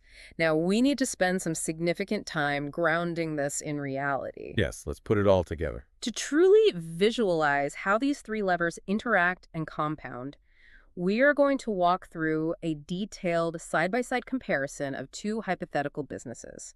We are going to look at the tale of 2 lemonade stands. This is the core illustration of the entire framework, and it's where the theoretical math becomes a visceral reality. It really is. This narrative comparison is incredibly powerful because it highlights the day-to-day operational reality of 2 founders who are in the exact same industry, selling the exact same product, but who have vastly different financial architectures. Let's begin by examining the normal lemonade business. This represents the default state for the vast majority of entrepreneurs. Okay, let's set the parameters for the normal lemonade stand. Our founder sets up shop. They decide to run some local advertising to get foot traffic. They look at their metrics and determine that it costs them $20 in marketing spend to get a single customer to walk up to the stand and buy a subscription. So their SAC is $20. Correct. Now, they are selling a monthly lemonade subscription. The customer pays $10 every month. After the cost of the lemons, the sugar, the cups, and the labor to pour it, The direct fulfillment cost is $2 per month. which leaves the founder with a gross profit of $8 per month per customer. On paper, this doesn't look terrible to a novice business owner. I spend $20 once and I make an $8 profit every month they stay subscribed. But let's look at what this actually feels like to operate day by day. Right. It's month one. The founder has 0 customers and 0 revenue. They have to dip into their personal savings and spend $20 on ads. They acquire one customer. The customer pays their $10. The founder spends $2 on lemons and nets $8 in gross profit for the month. So at the end of month one, the founder is still $12 in the red. They're technically losing money. Month 2 arrives. The founder doesn't have any extra cash to buy more ads, so they just have to wait. The single customer stays subscribed. They pay another $10, netting another $8 in profit. The founder takes that $8 and applies it to the initial debt. Now they are $4 in the red. It is a slow, agonizing grind. Finally, in month 3, the customer pays again. Another $8 in gross profit is generated.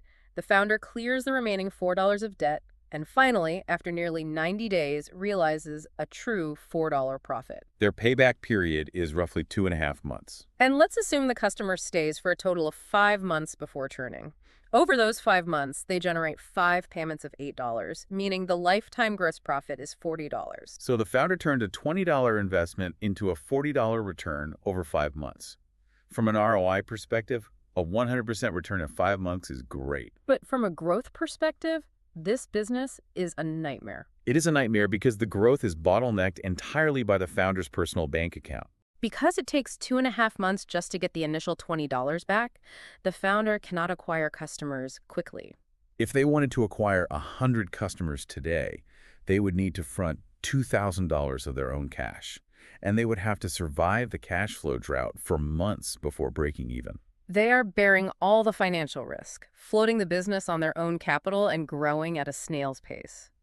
This is why so many small businesses plateau and never break out. They are trapped by a long payback period. That is the normal lemonade stand.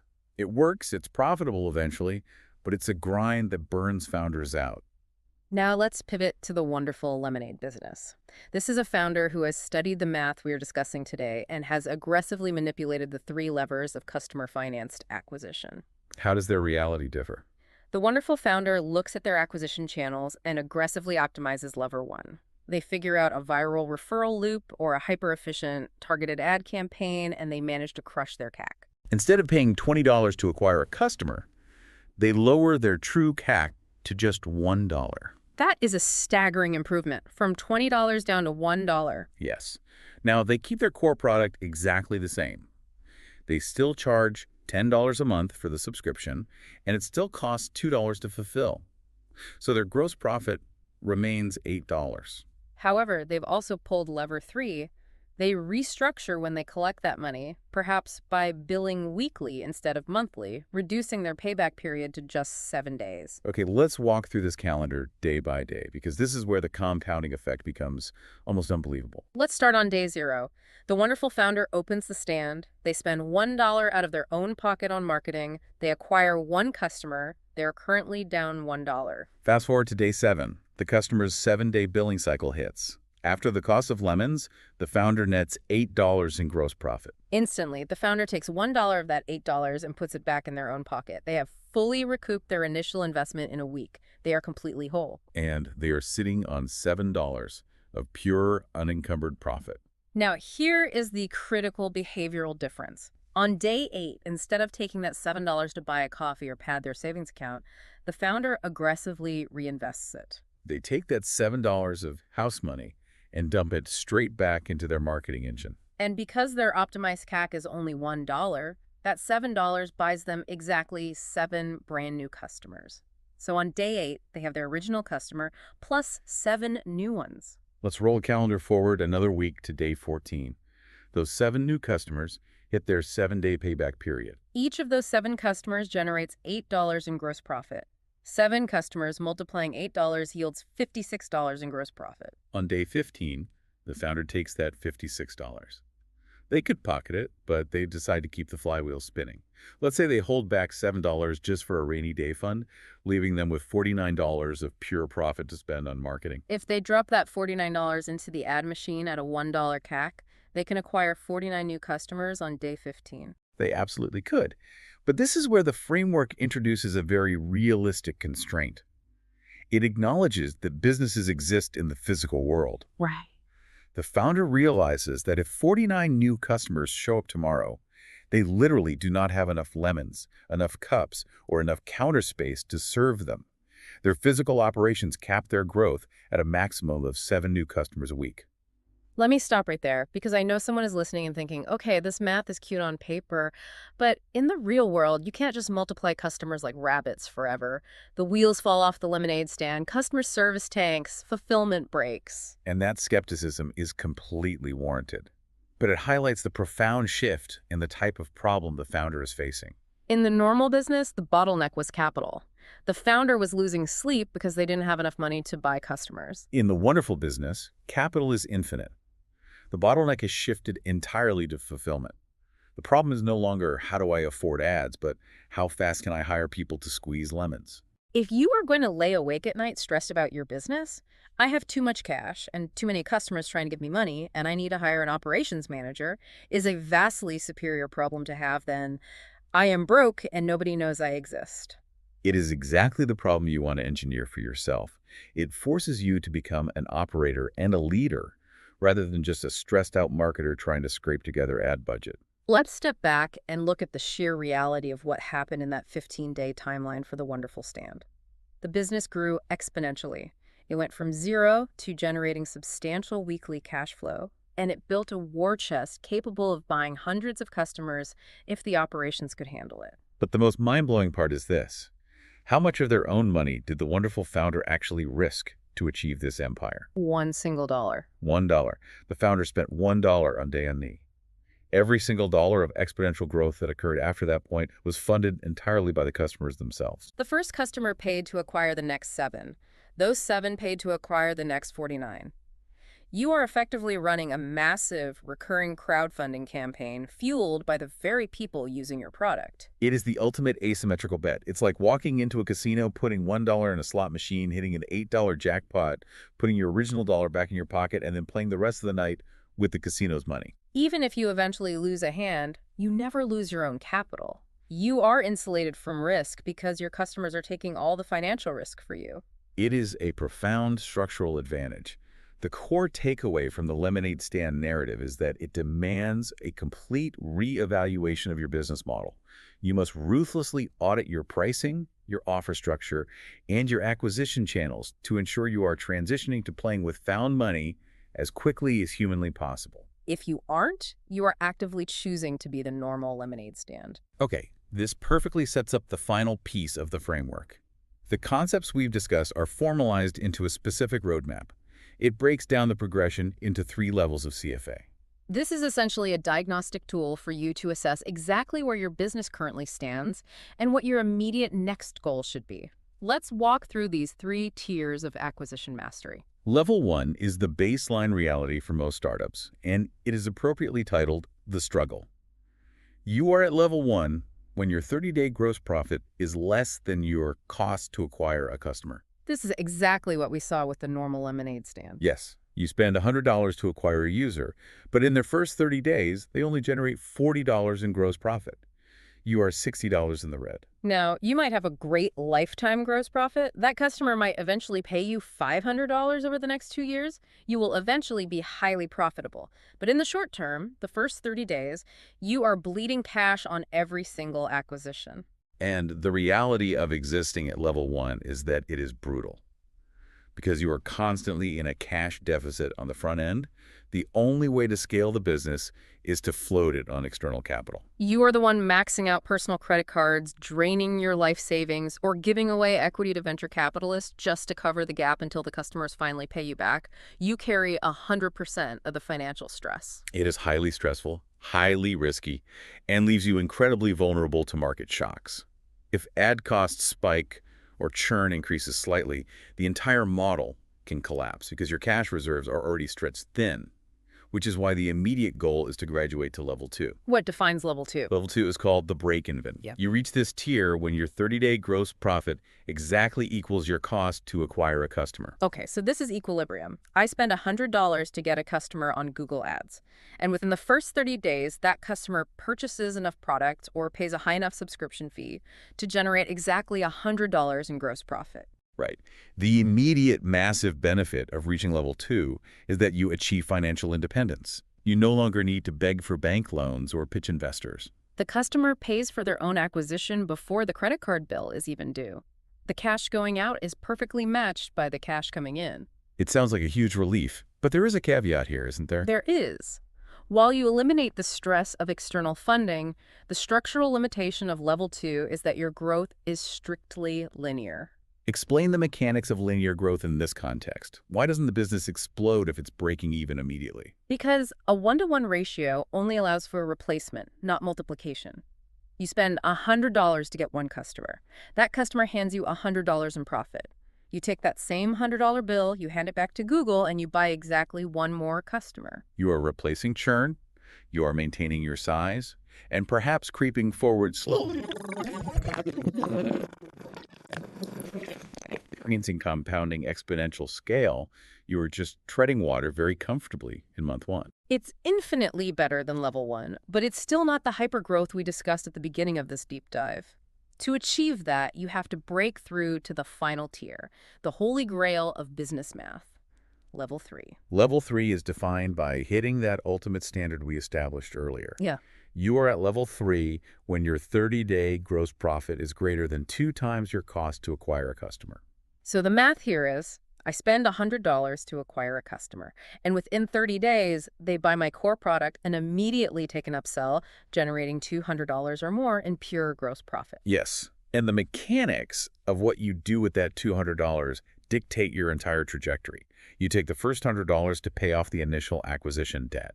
You have zero risk, zero debt. You are left with $100 of surplus profit. You take that surplus $100 and you immediately inject it back into your marketing engine to acquire a second customer. You didn't just replace the first customer, you multiplied them. Yeah. And you did it without ever dipping into your own operating capital. Let's run the compounding math on this over a longer time horizon to show just how absurd this gets. Let's assume a founder hits level 3 CFA, they start month 1 with just a single customer, and they commit to reinvesting all the surplus profit into growth. Okay, month 1, you have one customer. Because they pay for themselves plus one more, they generate enough cash to acquire 2 customers for the next cycle. Month 2, you acquire 2 new customers, you now have 3 total customers. And in month 3, those 2 new customers each generate enough surplus cash to buy 2 more customers each. So that's 4 new customers in month 3. Total base is now 7. Right. Month 4, you acquire 8 new customers. Right. 5, 16 new ones. Month 6, 32. It doubles every single month. By the time you reach month 12, a full calendar year. It's the classic chessboard compounding problem. It's Yeah. 64, 128, 256, 512, 1,024, 2,048. Yes. In month 12 alone, the surplus cash generated by the previous month's cohort allows you to acquire 2,048 brand new customers. If you add that to the accumulated total of all the previous months, you end the year with 4,095 customers. You went from one single customer to over 4,000 customers in 12 months. And the only money you ever actually risked out of your own pocket was the initial $100 to acquire customer number 1. That is a level of scale that most venture-backed startups fail to achieve with millions of dollars in funding. And you did it with pocket change. That is the raw mathematical power of compounding cash flow when you unlock level 3. Now, I have to play devil's advocate here because there's a massive psychological barrier to executing this in the real world. What's the barrier? Let's say I am a stressed out founder. I've been grinding at level 1 for years. I finally tweak my offer, I lower my CAC, and I hit level 3. A customer costs me $100 and they hand me $200 in profit on day 1. Congratulations. Human nature dictates that I take that initial $100 to pay off the ad debt, and then I look at that $100 of surplus profit and think, I deserve this. Shouldn't I just take that $100, put it in my pocket, go buy a nice steak dinner, and finally pay myself a dividend for all my hard work? Why is there an insistence on reinvesting it? It is the ultimate test of delayed gratification, and it is what separates small business owners from empire builders. The logic for reinvesting is framed as a simple question. Why do one when you can do both? How can I do both? If I spend the $100 on ads, I can't spend it on a steak dinner. You can't do both today. If you pull the surplus cash out of the business immediately, you get your steak dinner today, but the business remains exactly the same size. You throttle your own compounding machine. You guarantee that next month, you will only have that one customer again. But if you delay the gratification and inject that surplus cash into growth, the business doubles. And next month, it doubles again. The math dictates that eventually the sheer volume of surplus cash being generated by thousands of customers will be so massive that your baseline paycheck, the cash you pull out of the business after fully funding your exponential growth, will dwarf that initial $100 you wanted to pocket. It's about enduring a little bit longer at your current standard of living so that your future standard of living becomes unrecognizable. The practical takeaway here requires a complete rewiring of how founders view success. We have been conditioned by the industry to believe that standard 2-to-1 advertising returns, where you spend $1 today and get $2 back a year from now, is a massive success. You have to actively reject that mediocrity. You have to shift your beliefs to demand level 3 returns, where customers are literally financing their own replacements within weeks. If you aren't hitting that, you aren't done optimizing your business. That shift from passive acceptance of slow growth to aggressively engineering high-velocity cash flow is the defining characteristic of the most successful founders. It moves you from playing defense to playing pure offense. We have covered a massive amount of technical and strategic ground today. We've dissected hidden costs, we've debated ad auctions, we've walked through compounding timelines. Let's synthesize everything we've unpacked. If a listener is going to take away one single defining insight, the absolute soul of this framework, what is the core truth they need to internalize? The soul of this entire deep dive is the realization that incredible exponential business growth is almost never a funding problem, it's just a math problem. Yes. Far too many talented entrepreneurs act as if they are victims of their current bank balance. They sit around waiting for permission from a bank or a validation from a venture capitalist before they allow themselves to scale. But the mechanics we've explored today prove that you don't need external permission. By mastering these 3 levers, by ruthlessly stripping out hidden costs to lower your true CAC, by designing a back-end that dramatically increases lifetime gross profit, and by structuring your offers to compress the payback period to under 30 days, you take absolute control of your own destiny. You transition from being a victim of the system to being the casino. You stop risking your own capital, and you build a machine that runs entirely on your customers' capital. When your customers finance your acquisition, your potential for growth becomes completely uncapped. You become an unbeatable force in your market because you can outspend anyone for attention, and you don't owe a single cent to a lender to do it. It fundamentally changes not just how fast you grow, but how you sleep at night. You are no longer carrying the financial burden of scale on your own shoulders. It's a complete paradigm shift. So I want to leave you, the listener, with a final provocative thought. Think about the biggest, most aggressive, most intimidating competitor in your specific industry right now. The one who seems to have infinite resources, who is everywhere you look, buying up all the premium ad inventory, and growing at a pace that seems impossible. Ask yourself, are they actually dominating you because they have a fundamentally superior product? Or is it far more likely that they have simply mastered the math we discussed today and designed an invisible system where their customers are the ones paying for all those ads? It's a sobering thought. More often than not, the dominant player isn't better. They just have vastly superior acquisition math. Now that you understand the mechanics of this customer finance engine, you are inevitably left with the most important operational question. How do I actually restructure my core product and my pricing to make that lifetime gross profit shoot through the roof without increasing my fulfillment costs? How do I build an offer so compelling that people hand over cash immediately? We will be diving into the exact architecture of advanced offer stacking next time to answer that very question. Keep refining your math, strip out those hidden costs, and we will catch you on the next deep dive. What you just listened was the beginning of a full audio, way longer, explaining every single chapter of the book. If you would like to keep listening to the end and access to the full audio, you can access it with the link down below in the description and in the pinned comment.